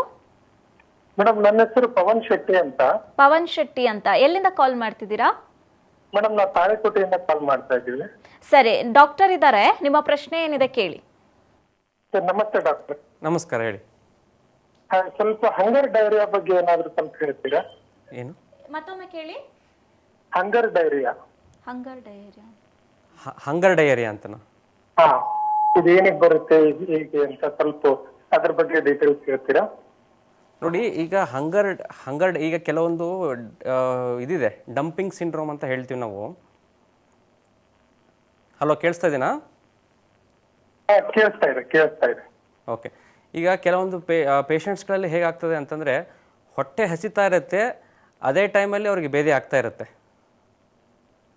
ಓಕೆ, ಸೊ ಇದನ್ನು ನಾವು ಕೆಲವೊಂದು ಡಂಪಿಂಗ್ ಸಿಂಡ್ರೋಮ್, ಇದು ಎಸ್ಪೆಷಲಿ ಡಯಾಬಿಟಿಕ್ ಪೇಷಂಟ್ಸ್ಗಳಲ್ಲಿ ನೀವು ನೋಡ್ಬೋದು. ಅವ್ರಿಗೆ ಏನಾಗ್ತದೆ, ಈಗ ತಿಂದಂಗೆ ಈಗ ಒಂದು ಅರ್ಧ ಗಂಟೆ ಮುಂಚೆ ತಿಂದಿರ್ತಾರೆ, ಹಾಗೆ ಮತ್ತೆ ಹಸುವಾಗುತ್ತೆ, ಅದೇ ಥರ ಅವರಿಗೆ ಡಯೇರಿಯಾ ಆಗುತ್ತೆ. ಓಕೆನಾ? ಅವ್ರಿಗೆ ಮೋಷನ್ ಆಗ್ತಾ ಇರುತ್ತೆ. ಅದನ್ನು ಆಟೋನಮಿಕ್ ಡಿಸ್ಟರ್ಬೆನ್ಸ್ ಅಂತ ಹೇಳ್ತೀವಿ. ಅಂದರೆ ಕರಳಿನ ಮೂವ್ಮೆಂಟು ತುಂಬ ಫಾಸ್ಟ್ ಇರುತ್ತೆ ಅವರಲ್ಲಿ. ಸೊ ಹೊಟ್ಟೆ ಹಸುವು ಜೊತೆಗೆ ಅವರಿಗೆ ಏನಾಗ್ತಿರ್ತದೆ, ಕರಳಿನ ಮೂವ್ಮೆಂಟ್ಸು ಜಾಸ್ತಿ ಆಗ್ತಾ ಹೋಗ್ತದೆ. ಸೊ ಇದನ್ನು ನಾವು ಡಂಪಿಂಗ್ ಸಿಂಡ್ರೋಮ್ ಅಂತ ನಾವು ಮೆಡಿಕಲ್ ಟರ್ಮಿನಾಲಜಿಯಲ್ಲಿ ಯೂಸ್ ಮಾಡ್ತೇವೆ. ಓಕೆ, ಈ ಥರದಲ್ಲಿ ಆಟೋಮಿಕ್ ಡಿಸ್ಟರ್ಬೆನ್ಸ್ ಇದ್ದಾಗ ಅವ್ರು ಪರೀಕ್ಷೆ ಮಾಡಬೇಕಾಗತ್ತೆ, ಏನು ಶುಗರ್ ಕಂಟ್ರೋಲ್ ಇದೆಯಾ ಇಲ್ವೋ, ಮತ್ತು ಬೇರೆ ಏನಾದರೂ ತೊಂದರೆಗಳಿದೆಯಾ ಅಂತ ನೋಡ್ಬೇಕಾಗುತ್ತೆ. ಓಕೆ, ಧನ್ಯವಾದಗಳು ಕರೆಯನ್ನು ಮಾಡಿದ್ದಕ್ಕಾಗಿ. ಇನ್ನು ಡಾಕ್ಟರ್, ಮಕ್ಕಳಲ್ಲಿ ಹೆಚ್ಚಾಗಿ ಇದು ಕಾಣಿಸ್ಕೊಂಡಂಥ ಸಂದರ್ಭದಲ್ಲಿ ಮನೆಯಲ್ಲೇ ಇದ್ದಂಥ ತಾಯಂದರು ಯಾವ ರೀತಿಯಾಗಿ ಪೋಷಣೆ ಮಾಡಬೇಕು, ಆಮೇಲೆ ಯಾವ ಟೈಮಲ್ಲಿ ಮೆಡಿಕಲ್ ಕೇರನ್ನು ಅವ್ರಿಗೆ ಕೊಡಿಸ್ಲೇಬೇಕಾಗುತ್ತೆ ಡಾಕ್ಟರ್? ಈಗ ಮಕ್ಕಳಲ್ಲಿ ಈಗ ಲೆಸ್ ದೆನ್ 6 ಮಂತ್ಸು ಮತ್ತು ಮೋರ್ ದೆನ್ 6 ಮಂತ್ಸ್ ಅಂತ ತೊಗೊಳ್ಬೇಕಾಗ್ತದೆ. ಯಾಕಂದರೆ ಲೆಸ್ ದೆನ್ 6 ಮಂತ್ಸಲ್ಲಿ ಎಕ್ಸ್ಕ್ಲೂಸಿವ್ ಬ್ರೆಸ್ಟ್ ಫೀಡಿಂಗ್ ನಡೀತಾ ಇರುತ್ತೆ. ಅಂದರೆ ತಾಯಿ ಹಾಲು ಮಾತ್ರ ಕೊಡ್ತಾ ಇರ್ತಾರೆ. ಯಾವುದೇ ಕಾರಣಕ್ಕೂ ತಾಯಿ ಹಾಲನ್ನ ನಿಲ್ಲಿಸಬಾರ್ದು, ತಾಯಿ ಹಾಲನ್ನ ಕಂಟಿನ್ಯೂ ಮಾಡಲೇಬೇಕಾಗ್ತದೆ. ಆಮೇಲೆ ಅವರಲ್ಲಿ ಮೋಷನ್ಸ್ 6 ಮಂತ್ಸು ಮತ್ತು ಕೆಳಗಡೆ ಇರೋರಿಗೆ ನಾರ್ಮಲಾಗಿ 4 ರಿಂದ 5 ಮೋಷನ್ಸ್ ಆಗ್ತಾಯಿರುತ್ತೆ. ಸೊ ನಾವು ಅವ್ರನ್ನ ಏನು ಅಬ್ಸರ್ವ್ ಮಾಡಬೇಕಂದ್ರೆ, ಆ್ಯಕ್ಟಿವಿಟಿ ಹೇಗಿದೆ, ಚೆನ್ನಾಗಿ ಆ್ಯಕ್ಟಿವಿಟಿ ಇದೆಯಾ, ಹಾಲು ಚೆನ್ನಾಗಿ ಕುಡಿತಾ ಇದ್ದಾರೆ ಇಲ್ವೋ, ಯೂರಿನ್ ಎಷ್ಟು ಮಾಡ್ತಾರೆ ದಿನಕ್ಕೆ, ಯೂರಿನ ಕಲರ್, ಅಂದರೆ ನಾರ್ಮಲಿ ನಮ್ಮದು ಯೂರಿನ್ ಕಲರ್ಲೆಸ್ ಇರುತ್ತೆ, ತುಂಬ ಹಳದಿ ಇದೆ, ಕಾನ್ಸಂಟ್ರೇಟೆಡ್ ಯೂರಿನ್ ಇದೆ, ಅಂದರೆ ಕ್ರಿಸ್ಟಲ್ಸ್ ಥರ ಕಾಣುತ್ತೆ. ನಮಗೆ ಡೈಪರಲ್ಲಾಗಲಿ ಚಡ್ಡಿಯಲ್ಲಿ ನೋಡಿದ್ರೆ ತುಂಬ ಕ್ರಿಸ್ಟಲ್ಸ್ ಥರ ಕಾಣುತ್ತೆ, ಹಾಗಿದೆ. ಆಮೇಲೆ ಬೇಬಿ ಹತ್ತಿರ ಕಣ್ಣಲ್ಲಿ ನೀರು ಬರ್ತಾ ಇಲ್ಲ, ಇವೆಲ್ಲ ತುಂಬ ಡೇಂಜರ್ ಸೈನ್ಸ್. ಇಮಿಡಿಯೇಟಾಗಿ ನಾವು ಹಾಸ್ಪಿಟ್ಲಿಗೆ ಕರ್ಕೊಂಡು ಹೋಗಬೇಕಾಗತ್ತೆ. More than 6 months. ಮತ್ತು ಮಕ್ಕಳಲ್ಲಿ ನಾವು ಏನು ಹೇಳ್ತೀವಿ, ಅದರಲ್ಲಿ ಮಕ್ಕಳಲ್ಲಿ ನಾವು ORS ಕೊಡ್ಬೋದು. ಮಕ್ಕಳಲ್ಲಿ ಚಿಕ್ಕ ಪ್ಯಾಕೆಟ್ಸ್ ಬರುತ್ತೆ, ಒಂದು 200 ml ಗ್ಲಾಸಲ್ಲಿ ಹಾಕ್ಕೊಂಡ್ಬಿಟ್ಟು ಅದನ್ನು ಕುಡಿಸ್ಬಿಟ್ಟು ಸ್ಪೂನಲ್ಲಿ ಕುಡಿಸ್ಬೇಕು. ಸುಮ್ಮನೆ ನೀರು ನಮ್ಮ ಥರ ಕುಡ್ಸೋಕ್ಕಲ್ಲ, ಸ್ಪೂನಲ್ಲಿ ಕುಡಿಸ್ತಾ ಹೋಗಬೇಕು. ಮತ್ತು ಅವರಿಗೆ ಮೊಸರು ಕೊಡ್ಬೋದು, ಅಂದರೆ 1 ವರ್ಷದ ಮೇಲ್ಪಟ್ಟವರಿಗೆ ಮೊಸರು. ಮತ್ತು ಜಿಂಕ್ ಥೆರಪಿ ಅಂತ ನಾವು ಕೊಡ್ತೀವಿ. ಅದು ಏನು ಮಾಡುತ್ತೆ ಅಂದರೆ, ಮೋಷನ್ ಫ್ರೀಕ್ವೆನ್ಸಿ ಮತ್ತು ಕ್ವಾಂಟಿಟಿನ ಕಮ್ಮಿ ಮಾಡುತ್ತೆ. 10 ರಿಂದ 20 mg ಜಿಂಕ್. ಸೆಲ್ಫ್ ಮೆಡಿಕೇಟ್ ಮಾಡ್ಕೋಬೇಡಿ, ನಾನು ಜಸ್ಟ್ ಹೇಳ್ತಾ ಇದ್ದೀನಿ. ಜಿಂಕ್ ಥೆರಪಿಯಲ್ಲಿ ನಿಮಗೆ 10 ರಿಂದ 20 mg ಏಜ್ ಪ್ರಕಾರ ನೋಡಿಕೊಂಡು ಅದನ್ನು 14 ದಿನ ತೊಗೊಳ್ಬೇಕಾಗುತ್ತೆ. ಜಿಂಕ್ ಕೊಡಬೇಕು. ಎಲ್ಲ ಡಯರಿಗೂ ಆ್ಯಂಟಿಬಯೋಟಿಕ್ಸ್ ಬೇಕು ಅಂತ ಇಲ್ಲವೇ ಇಲ್ಲ. ನಾವೇನು ಮಾಡಬೇಕಾಗ್ತದೆ ಅಂದರೆ, ಈ ಬ್ಯಾಕ್ಟೀರಿಯಾಗ ಯಾವಾಗ ಮೋಷನಲ್ಲಿ ಬ್ಲಡ್ ಬರ್ತಾ ಇದೆ, ಹೊಟ್ಟೆ ನೋವು ತುಂಬ ಜಾಸ್ತಿ ಇದೆ, ಈಗ ಕಾಲೆರಾ ಮತ್ತು ಟೈಫಾಯ್ಡ್, ಅದರಲ್ಲೆಲ್ಲ ನಿಮಗೆ ಆ್ಯಂಟಿಬಯೋಟಿಕ್ಸ್ನ ಬೇಕಾಗ್ತದೆ. ಸೊ ಮಕ್ಕಳನ್ನು ಆದಷ್ಟು ಲೆಸ್ ದೆನ್ 5 ಇಯರ್ಸು ತುಂಬ ವಲ್ನರಬಲ್ ಪಾಪ್ಯುಲೇಷನ್ ಇರೋದ್ರಿಂದ ಅವರು ಸರಿಯಾಗಿ ನೀರು ಕುಡಿತಾ ಇಲ್ಲ, ಅದು ಹಾಕಿದರೆ ನಿಯರೆಸ್ಟ್ ಅಂಗನವಾಡಿಗೆ ಹೋದರೂ ತೊಂದರೆ ಇಲ್ಲ, ಅಲ್ಲಿ ಯಾರಾದರೂ ವೈದ್ಯರು ನೋಡಿ ಅವರಿಗೆ ಸಲಹೆ ನೀಡಬಾರ್ದು. ಓಕೆ ಡಾಕ್ಟರ್, ಒಬ್ರು ಕಾಲ್ ಇದ್ದಾರೆ, ಮಾತಾಡ್ಸ್ಕೊಂಡ್ಬಿಡೋಣ. ಹಲೋ ಹಲೋ ನಮಸ್ತೆ ಸರ್, ನಿಮ್ಮ ಹೆಸರು? Doctor Hudda MS. ಓಕೆ, ಎಲ್ಲಿಂದ ಕಾಲ್ ಮಾಡ್ತಿದ್ದೀರಾ? ಯಾದಗಿರಿ ಡಿಸ್ಟ್ರಿಕ್ಟ್ ಹುಣಸಗಿ. ಯಾದಗಿರಿಯಿಂದ? ಯಾದಗಿರಿ ಹುಣಸಗಿ. ಸರಿ, ಡಾಕ್ಟರ್ ಇದ್ದಾರೆ, ನಿಮ್ಮ ಪ್ರಶ್ನೆ ಏನಿದೆ, ಸಮಸ್ಯೆ ಏನಿದೆ ಹೇಳಿ ಸರ್. ನಮಸ್ತೆ, ಹೇಳಿ. ಹಲೋ. ಹಾಂ, ಹೇಳಿ. ಗುರುರಾಜ್, ಹಾಂ ಹೇಳಿ. ಅದೇ ಬೆಸ್ಲರಿ ಕ್ರಾನಿಕ್ ಬೆಸ್ಲರಿ ಡಿಸೆಂಟ್ರಿ ಬಗ್ಗೆ ರೀಸೆಂಟ್ ಇವೆಂಟ್ಸ್ ಏನಿದೆ ರೀಸೆಂಟ್ಸ್ ಇದು? ಅದೇ ಡಿಸೆಂಟ್ರಿ, ಬೆಸಿಲರಿ ಡಿಸೆಂಟ್ರಿ ಅಂತ ಬಂದ, ಡಿಸೆಂಟ್ರಿ ಅಂತ ನಾನು ಹೇಳಿದಾಗೆ ಮ್ಯೂಕಸ್ ಜೊತೆಗೆ ಬ್ಲಡ್ ಇರುತ್ತೆ. ಹಾಂ, ಇದು ಬ್ಯಾಕ್ಟೀರಿಯಲ್ ಇನ್ಫೆಕ್ಷನ್ ಆಗಿರ್ಬೋದು ಅಥವಾ ಅಮೀಬಿಕ್ ಇನ್ಫೆಕ್ಷನ್ ಆದರೂ ಆಗಿರ್ಬೋದು. ಹಾಂ, ಓಕೆನಾ? ಹಾಂ, ಸೊ ಈ ಶಿಗೆಲ್ಲ ಅಂತ ಹೇಳ್ತೀವಿ, ಶಿಗೆಲ್ಲ ಮತ್ತು ನಿಮಗೆ ಸಾಲ್ಮೊನೆಲ್ಲ ಅಲ್ಸರ್ ಆದ್ರೂ ಅವಾಗ ಬ್ಲಡ್ ಬರ್ತದೆ. ಹಾಂ, ಅದಾದಮೇಲೆ ಈ ಕೊಲೈ ಅಂತ ಒಂದಿಷ್ಟು ಆರ್ಗ್ಯಾನಿಸಮ್ಸ್ ಇದೆ, ಅದರಲ್ಲೂ ಬ್ಲಡ್ ಬರ್ಬೋದು. ಮತ್ತು ಅಮಿಬಿಕಲ್ಲಿ ನಿಮಗೆ ಎಂಟಮಿಬಾ ಹಿಸ್ಟೋಲಿಟಿಕ್ ಈ ಥರ ಆರ್ಗ್ಯಾನಿಸಮ್ ಹೆಸರುಗಳು. ಈ ಥರದಲ್ಲಿ ನಾವೇನು ಮಾಡೋಕ್ಕಾಗುತ್ತೆ, ಸ್ಟೂಲ್ ಟೆಸ್ಟ್ ಮಾಡಬೇಕಾಗುತ್ತೆ. ಸ್ಟೂಲ್ ಕಲ್ಚರ್ ಮತ್ತು ಸ್ಟೂಲ್ ಟೆಸ್ಟ್ ಮಾಡಿ ಅವರಿಗೆ ಇನ್ಫೆಕ್ಷನ್ ಇದೆ ಅಂತ ಪ್ರೂವ್ ಆದರೆ ನಾವು ಆ್ಯಂಟಿಬಯೋಟಿಕ್ಸ್ನ ಕೊಡಬೇಕಾಗುತ್ತೆ. ಅದಕ್ಕೂ ಮುಂಚೆ ನಾವು ಆ್ಯಂಟಿಬಯೋಟಿಕ್ಸ್ ಕೊಡೋಕ್ಕೂ ಮುಂಚೆ ಸ್ಟೂಲ್ ಕಲ್ಚರ್ ಕಳೆದಾಗ ಸೆನ್ಸಿಟಿವಿಟಿ ರಿಪೋರ್ಟು ಬರುತ್ತೆ, ಯಾವ ಆ್ಯಂಟಿಬಯೋಟಿಕ್ಸಿಗೆ ಅವು ಸಸೆಪ್ಟಬಲ್ ಇದೆ ಅಂತ. ಮೋಸ್ಟ್ ಆಫ್ ದ ಡಿಸೆಂಟ್ರಿ ಆ್ಯಂಟಿಬಯೋಟಿಕ್ಸಿಂದ ನಾವು ಅದನ್ನು ಕಡಿಮೆ ಮಾಡ್ಬೋದು. ಈ ಡಿಸೆಂಟ್ರಲ್ಲಿ ಕ್ವಾಂಟಿಟಿ ಜಾಸ್ತಿ ಇರೋದಿಲ್ಲ ಅವ್ರದ್ದು, ಕ್ವಾಂಟಿಟಿ ಕಮ್ಮಿ, ಡಿಹೈಡ್ರೇಷನ್ ಪಾರ್ಟ್ ಜಾಸ್ತಿ ಇರೋದಿಲ್ಲ ಅವರಿಗೆ. ಮೇನಾಗಿ ಹೊಟ್ಟೆ ನೋವು ತುಂಬ ಜಾಸ್ತಿ ಇರುತ್ತೆ, ಮೋಷನ್ ಎಷ್ಟೇ ಸತಿ ಹೋದರೂ ಪದೇ ಪದೇ ಹೋಗ್ಬೇಕನ್ಸುತ್ತೆ. ಇವರಿಗೆ ಆ್ಯಂಟಿಬಯೋಟಿಕ್ ಥೆರಪಿ ಅವಸರ ಬರುತ್ತೆ. ಇನ್ನು ಡಾಕ್ಟರ್, ನಾವು ನೋಡ್ತಾ ಇದ್ವಿ ಈ ವಾಮಿಟಿಂಗ್ ಮತ್ತು ಡಯೇರಿಯಾ ಅಂತ ಬಂದಾಗ ಮನೆಯಲ್ಲೇ ಮನೆಮದ್ದು ಮಾಡ್ಕೊಳ್ಳೋವಂಥದ್ದು ಜಾಸ್ತಿ. ಈ ಮನೆಮದ್ದು ಬಗ್ಗೆ ತಿಳಿಸ್ಕೊಡಿ ಡಾಕ್ಟರ್. ಈಗ ರಾತ್ರಿ ಹೊತ್ತಲ್ಲಿ ಎಲ್ಲಿ ORS ಹೊಡ್ಕೊಂಡು ಹೋಗೋಕ್ಕಾಗಲ್ಲ, ಆ ಥರದ್ದೆಲ್ಲ ತೊಂದರೆ ಇದ್ದಾಗ ಮನೆಯಲ್ಲೇ ORS ಹೇಗೆ ಪ್ರಿಪೇರ್ ಮಾಡಬೇಕು ಅದಕ್ಕೂ ಒಂದು ಗೈಡ್ಲೈನ್ಸ್ ಮಾಡಿದ್ದಾರೆ. 1 ಲೀಟ್ರ್ ಶುಚಿಯಾದ ನೀರು ತೊಗೊಂಡ್ಬಿಟ್ಟು ಅರ್ಧ ಟೀ ಸ್ಪೂನ್ ಉಪ್ಪು, 6 ಟೀ ಸ್ಪೂನ್ ಶುಗರ್ ಹಾಕಿಬಿಟ್ಟು ಚೆನ್ನಾಗಿ ಮಿಕ್ಸ್ ಮಾಡಿ ಅದನ್ನೇ ORS ಥರ ಕುಡಿಬೋದು, ಏನೂ ತೊಂದರೆ ಆಗೋದಿಲ್ಲ. ಈ ಉಪ್ಪು ಶುಗರ್ ಹಾಕೋದಕ್ಕೆ ಕಾರಣ ಅಂದರೆ ಶುಗರ್ ಏನು ಮಾಡುತ್ತೆ, ಉಪ್ಪಿನ ಅಬ್ಸಾರ್ಪ್ಷನ್ಗೆ ಹೆಲ್ಪ್ ಮಾಡುತ್ತೆ ಕರಳಲ್ಲಿ, ಅದಕ್ಕೋಸ್ಕರ ಅದನ್ನು ಮಾಡಬೇಕು. ಮತ್ತು ಮೊಸರು ತೊಗೊಳ್ಬೋದು, ಮೊಸರನ್ನ ತೊಗೊಂಡು ಮೊಸರಲ್ಲಿ ಲ್ಯಾಕ್ಟೋಬ್ಯಾಸಿಲಿ ಒಳ್ಳೆ ಬ್ಯಾಕ್ಟೀರಿಯಾ ಇರುತ್ತೆ ಅಂತ ತೊಗೊಳ್ಬೋದು. ಹಾಲನ್ನು ಕೆಲವು ದಿನಗಳು ಅವಾಯ್ಡ್ ಮಾಡೋಕ್ಕೆ ಹೇಳ್ತೀವಿ ನಾವು, ಯಾಕಂದರೆ ರಿಲೇಟಿವ್ಲಿ ಈ ಲ್ಯಾಕ್ಟೇಸ್ ಎನ್ಸೈಮ್ ಡೆಫಿಷಿಯನ್ಸಿ ಇರುತ್ತೆ ಆ ಟೈಮಲ್ಲಿ. ಸೊ ಅದೆಲ್ಲ ಹಾಲು ಕುಡಿದ್ರೆ ಅವ್ರಿಗೆ ಬೇದಿ ಆಗೋ ಚಾನ್ಸಸ್ ಇರುತ್ತೆ. ಹಂಗಂತಂತೂ ಮುಂದೆ ತೊಂದರೆ ಆಗಲ್ಲ ಅವರಿಗೆ, ಆ ಟೈಮಲ್ಲಿ ಹಾಲು ಕುಡಿಯೋದು ಉತ್ತಮ ಅಲ್ಲ.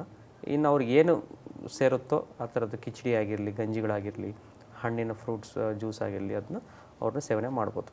ಬಟ್ ಯಾವುದೇ ಕಾರಣಕ್ಕೂ ಸೆಲ್ಫ್ ಮೆಡಿಕೇಟ್ ಮಾಡ್ಕೋಬೇಡ ಅಂತ ನನ್ನ ರಿಕ್ವೆಸ್ಟು. ಯಾಕಂದರೆ ಈಗೆಲ್ಲ ಓವರ್ ದ ಕೌಂಟರ್ ಡ್ರಗ್ಸ್ ಅಂತಂದರೆ ಮೆಡಿಕಲ್ ಶಾಪಿಗೆ ಹೋಗ್ಬಿಟ್ಟು ಅವರೇ ತೊಗೊಳೋದೆಲ್ಲ ತಪ್ಪಾಗ್ತದೆ. ಎಸ್ಪೆಷಲಿ ಈಗ ಒಂದು ಲೋಪರಮೈಡ್ ಅಂತ ಒಂದು ಟ್ಯಾಬ್ಲೆಟ್ ಬರುತ್ತೆ, ಅದು ಮೋಷನ್ ನಿಲ್ಲಿಸ್ಬಿಡುತ್ತೆ ಇಮಿಡಿಯೇಟಾಗಿ ನಿಮಗೆ. ಬಟ್ ಏನಾಗ್ತದೆ, ಎಸ್ಪೆಷಲಿ ಮಕ್ಕಳಲ್ಲಿ ಕೊಟ್ಟರೆ ಅದರಿಂದ ಕಾಂಪ್ಲಿಕೇಶನ್ಸ್ ತುಂಬ ಜಾಸ್ತಿ ಇದೆ. ಹೊಟ್ಟೆ ಕರಳೆಲ್ಲ ಊದ್ಕೊಳ್ಳೋ ಚಾನ್ಸಸ್ ಎಲ್ಲ ಇರುತ್ತೆ. ಅದಾದ ನಂತರ ಹಾರ್ಟಿಗೆ ಒಳ್ಳೆಯದಲ್ಲ ಓವರ್ಡೋಸ್ ಆದರೆ. ಸೊ ಸೆಲ್ಫ್ ಮೆಡಿಕೇಟ್ ಮಾಡ್ಕೋಬೇಡಿ. ಮನೆಯಲ್ಲೇ ನಿಮಗೆ ಮೊಸರು ತೊಗೊಳ್ಳಿ, ORS ತೊಗೊಳ್ಳಿ. ನಿಮ್ಗೆ ಯಾವಾಗ ಕುಡಿಯೋಕ್ಕಾಗ್ತಾಯಿಲ್ಲ, ವಾಂತಿ ಜಾಸ್ತಿ ಆಗ್ತಿದೆ, ಹೊಟ್ಟೆ ನೋವು ಬರ್ತಾಯಿದೆ, ರಕ್ತ ಬರ್ತಾಯಿದೆ, ಜ್ವರ ಜಾಸ್ತಿ ಇದೆ, ವಯಸ್ಕರಿದ್ದಾರೆ, ಬೇರೆ ಇಶ್ಯೂಸ್ ಇದೆ ಅಂದರೆ ನಿಯರೆಸ್ಟ್ ಡಾಕ್ಟ್ರಿಗೆ ಹೋಗಿ. ಎಲ್ಲ ಡಯರಿಗೂ ಅಡ್ಮಿಷನ್ ಬೇಕಾಗೋದಿಲ್ಲ, OPDಯಲ್ಲಿ ಅವ್ರು ಅಸೆಸ್ ಮಾಡಿ ನಿಮಗೆ ಮನೆಗೆ ಟ್ರೀಟ್ಮೆಂಟ್ ಕೊಡ್ತಾರೆ. ಇಲ್ಲ ಅಂತಂದರೆ ಅಡ್ಮಿಷನ್ ಬೇಕಾದರೆ ಸಲೈನ್ ಟ್ರಿಪ್ಸ್ ಹಾಕಬೇಕಾಗುತ್ತೆ. ಓಕೆ ಡಾಕ್ಟರ್, ಇನ್ನು ತುಂಬ ಈ ಥರ ಕೇಸಸ್ ಬಂದಾಗ ನೆಗ್ಲಿಜೆನ್ಸ್ ಮಾಡೋದು ಜಾಸ್ತಿ. ಮನೆಯಲ್ಲೇ ವಾಂತಿ ಭೇದಿ ಸ್ಟಾರ್ಟ್ ಆಯ್ತು, ಇದೇನು ಕಾಮನ್, ಮನೆಯಲ್ಲೇ ಏನಾದರೂ ಮಾಡ್ಕೊಂಡು ಕುಡಿದ್ಬಿಡೋಣ ಅಂತ ಕೊನೆ ಹಂತದವರೆಗೂ ಕೂಡ ಅದನ್ನ ಸೀರಿಯಸ್ ಮಾಡ್ಕೊಂಡು ಹಾಸ್ಪಿಟ್ಲಿಗೆ ಬರುವಂಥವ್ರು ಕೂಡ ಇರ್ತಾರೆ. ಅದು ಎಷ್ಟು ಸೀರಿಯಸ್ ಆಗುತ್ತೆ, ಡೆತ್ ಆಗೋ ಚಾನ್ಸಸ್ ಇರುತ್ತೆ ಡಾಕ್ಟರ್ ಆ ಥರ ನೆಗ್ಲಿಜೆನ್ಸ್ ಮಾಡಿದ್ರೆ? ಹೌದು, ಈ ಥರ ನೆಗ್ಲಿಜೆನ್ಸೇ ಆಗಿ ತುಂಬ ಸೀರಿಯಸ್ ಕಂಡೀಷನ್ ಬಂದರೆ ಡೆತ್ ಆಗೋ ಚಾನ್ಸಸ್ ಇರುತ್ತೆ. ನಿಮಗೆ ಹಳೆ ಕಾಲದಲ್ಲಿ ಕೇಳಿರ್ಬೋದು, ಮುಂಚೆವಾಗೆಲ್ಲ ಕಾಲರಾ ವಾರ್ಡ್ಸ್ ಅಂತಲೇ ಇರ್ತಾಯಿತ್ತು. ಏನಾಗ್ತಾಯಿತ್ತು, ಕಾಲರಲ್ಲಿ ಎಕ್ಸ್ಪ್ಲೋಸಿವ್ ಡಯೇರಿಯಾ ಅಂದರೆ ಒಂದೊಂದು ಸತಿ ಮೋಷನ್ ಮಾಡಿದ್ರೆ 500 ml ಲೀಟರ್ ಗಟ್ಟಲೆ ಮೋಷನ್ ಪಾಸ್ ಮಾಡ್ತಾರೆ. ಅಷ್ಟು ಸಿವಿಯರ್ ಡಿಹೈಡ್ರೇಷನಲ್ಲಿ ನೀವು ಓರಲಿ ಅಷ್ಟು ತೊಗೊಳಕ್ಕಾಗಲ್ಲ, ಅದನ್ನು ರಿಪ್ಲೇಸ್ ಮಾಡೋಕ್ಕಾಗೋದೇ ಇಲ್ಲ. ಎಷ್ಟೊಂದು ಪೇಷಂಟ್ಸ್ BP ಕಡಿಮೆ ಆಗಿ ಬರ್ತಾರೆ, ಕಾನ್ಷಿಯಸ್ ಲೆವೆಲ್ ಕಡಿಮೆ ಆಗಿ ಬರ್ತಾರೆ, ಯೂರಿನ್ ಕಮ್ಮಿಯಾಗಿ, ಕ್ರಿಯಾಟಿನ್ ಜಾಸ್ತಿಯಾಗಿ. ಕೆಲವೊಂದು ಪೇಷಂಟ್ಸ್ಗೆ ನಾವು ಡಯಾಲಿಸಿಸ್ ಕೂಡ ಮಾಡಿದ್ದೇವೆ. ಈ ಲೂಸ್ ಮೋಷನಿಂದ ಕಿಡ್ನಿ ಎಫೆಕ್ಟ್ ಆಗಿ ಡಯಾಲಿಸಿಸ್ ಕೂಡ, ಅಂದರೆ ಡಯಾಲಿಸಿಸ್ ಟೆಂಪ್ರವರಿ ಜನರಲ್ಲಿ ಡಯಾಲಿಸಿಸ್ ಮಾಡಿದ್ದೇವೆ. ಕೆಲವೊಂದು ಪೇಷಂಟ್ಗಳು ತುಂಬ ಅತಿ BP ಕಮ್ಮಿ ಎಲ್ಲ ಆಗಿ ಬರುವ ಹಾದಿಯಲ್ಲೇ ಡೆತ್ ಆಗಿರುವಂಥ ಚಾನ್ಸಸ್ಸು ನೋಡಿದ್ದೀವಿ. ಆಸ್ಪತ್ರೆಯಲ್ಲೂ ಟೈಮ್ಲಿ ಬಂದರೆ ರಿಸಸಿಟೇಷನ್ ಎಲ್ಲ ಮಾಡಿ ಎಷ್ಟೋ ಜನ ಇಂಪ್ರೂವ್ ಆಗಿ ಹೋಗ್ತಾರೆ. ಈ ಥರ ಸಿಚುವೇಶನ್ ಇದ್ದಾಗ ಆ್ಯಂಬುಲೆನ್ಸ್ನ ಸೇವೆನ ಉಪಯೋಗಿಸಿ ಅಂತ ಹೇಳ್ತೀನಿ ನಾನು. ಗೌರ್ಮೆಂಟ್ ಆ್ಯಂಬುಲೆನ್ಸ್ ಇದೆ, ನೀವು ಯಾಕಂದರೆ ಅಲ್ಲಿ ನಿಮಗೆ ಎಲ್ಲ ಥರ ಸಲೈನ್ ಆಗಲಿ, ಒಬ್ಬರು ನರ್ಸ್ ಇರ್ತಾರೆ ಕ್ಯಾನ್ಯುಲ ಹಾಕೋಕ್ಕೆ. ಸೊ ಆಗ ನಿಮ್ಮ ಓನ್ ವೆಹಿಕಲ್ ಬರೋದು ಅಷ್ಟು ಸೂಕ್ತ ಅಲ್ಲ. ನಿಮಗೇನಾದ್ರು ಡೇಂಜರ್ ಅನಿಸಿದ್ರೆ ಈ ಟ್ರಾಫಿಕ್ಕಲ್ಲಿ ನಿಮ್ಗೆ ಹೋಗಲಿಕ್ಕೆ ಮತ್ತೆ ತೊಂದರೆ ಆಗುತ್ತೆ. ಸೊ ಆ್ಯಂಬುಲೆನ್ಸ್ ಸೇವೆ ಬಳಸ್ಕೊಂಡ್ಬಿಟ್ಟು ಆಸ್ಪತ್ರೆಗೆ ಬಂದರೆ ಆಗುತ್ತೆ. ಇಲ್ಲಾಂದರೆ ಕೆಲವೊಂದು ಟೈಮಲ್ಲಿ ತುಂಬ ನೆಗ್ಲಿಜೆಂಟ್ ಬಿಹೇವಿಯರ್ ಮಾಡಿದರೆ ಡಯಾಲಿಸಿಸ್ಸು, ಹಾಸ್ಪಿಟಲ್ ಸ್ಟೇ ಎಲ್ಲ ಜಾಸ್ತಿಯಾಗಿ ಪ್ರಾಣಕ್ಕೆ ಅಪಾಯ ಆಗುವಂಥ ಸಾಧ್ಯತೆಗಳು ಇರ್ತವೆ. ಓಕೆ ಡಾಕ್ಟರ್, ಇನ್ನು ಕಾರ್ಯಕ್ರಮದ ಕೊನೆ ಹಂತದಲ್ಲಿದ್ದೀವಿ. ಇತ್ತೀಚಿನ ದಿನಗಳಲ್ಲಿ ಹಾಗೆ ಈ ಒಂದು ವೆದರ್ಗೆ ಇದು ಇಂಥ ಆರೋಗ್ಯ ಸಮಸ್ಯೆ ಬರುವಂಥದ್ದು ಕಾಮನ್. ನೀವೇನಾದರೂ ವೀಕ್ಷಕರಿಗೆ ಈ ರೀತಿಯಾಗಿರಿ ಅನ್ನೋಂಥ ಏನಾದರೂ ಕಿವಿ ಮಾತೇನಾದರೂ ಹೇಳೋಕ್ಕೆ ಇಷ್ಟಪಡ್ತೀರಾ? ಕಿವಿ ಮಾತು ಅಂದರೆ ಹೇಳ್ದಂಗೆ ಶುಚಿಯಾಗಿರಬೇಕು, ರುಚಿ ಕಡೆ ನಮ್ಮ ಒಲವು ಜಾಸ್ತಿ, ಒಪ್ಕೊಳ್ತಿರ್ಬೇಕು ಅದನ್ನು. ಬಟ್ ಎಲ್ಲಿ ಏನು ತಿಂತಾ ಇದೀವಿ ಅನ್ನೋ ಬಗ್ಗೆ ಗಮನ ಇರಬೇಕು. ಸರಿಯಾದ ಟೈಮಲ್ಲಿ ನೀವು ಉಗುರನ್ನ ಕಟ್ ಮಾಡ್ಕೊಳ್ಬೇಕು ಕರೆಕ್ಟಾಗಿ. ಊಟ ಮಾಡೋ ಮುನ್ನ ಮತ್ತು ಬಾತ್ರೂಮ್ ಉಪಯೋಗಿಸಿದ ನಂತರ, ಅಡುಗೆ ಮಾಡೋ ಮುನ್ನ, ಮಕ್ಕಳು ಡೈಪರೆಲ್ಲ ಕ್ಲೀನ್ ಮಾಡಿ ಕೆಲವರು ಕೈ ತೊಳ್ಕೊಳ್ಳಿಲ್ಲ, ಅವಾಗೂ ಕೈ ತೊಳ್ಕೊಳ್ಬೇಕು. ಸೊ ಹ್ಯಾಂಡ್ ವಾಶ್ನ ಕರೆಕ್ಟಾಗಿ ಸೋಪಿನ ಮುಖಾಂತರ, ಬರೀ ನೀರಲ್ಲಿ ತೊಳ್ಕೊಳ್ಳೋದಲ್ಲ, ಸೋಪ್ ಯೂಸ್ ಮಾಡಿ ಅಟ್ಲೀಸ್ಟ್ 1 to 2 minutes ಚೆನ್ನಾಗಿ ರುದ್ಕೊಂಡ್ಬಿಟ್ಟು ದೆನ್ ನೀವು ಕೈ ವಾಶ್ ಮಾಡಿದ್ರೆ ಅದು ಕಮ್ಮಿ ಆಗ್ತದೆ. ಹೊರಗಿನದ್ದು ನೀವು ಅವಾಯ್ಡ್ ಮಾಡೋದು ಉತ್ತಮ. ಅಂದರೆ ಈ ಮದುವೆ ಸಮಾರಂಭಗಳಲ್ಲಿ ಮಾಸಾಗಿ ಅಡುಗೆ ಮಾಡುವಾಗ ಕಂಟ್ಯಾಮಿನೇಷನ್ ರಿಸ್ಕ್ ಜಾಸ್ತಿ ಆಗುತ್ತೆ. ಸೊ ವಾಟರ್ ಕಂಟೆಂಟ್ಸ್ ಇರುವಂತಹ ಫುಡ್ಗಳನ್ನು ಕೇರ್ಫುಲ್ಲಾಗಿ ಊಟ ಮಾಡಿ, ನೀರನ್ನು ಚೆನ್ನಾಗಿ ಫಿಲ್ಟರ್ ಇಲ್ಲ ಅಂತಂದರೆ ಎಲ್ಲ ಕುದಿಸ್ಬಿಟ್ಟು ಚೆನ್ನಾಗಿ ತೊಗೊಳ್ಳಿ. ಒಳ್ಳೆಯ ಆಹಾರ ಸೇವನೆ ಮಾಡಿ ಎಲ್ಲರೂ ಆರೋಗ್ಯವಾಗಿರೋಣ.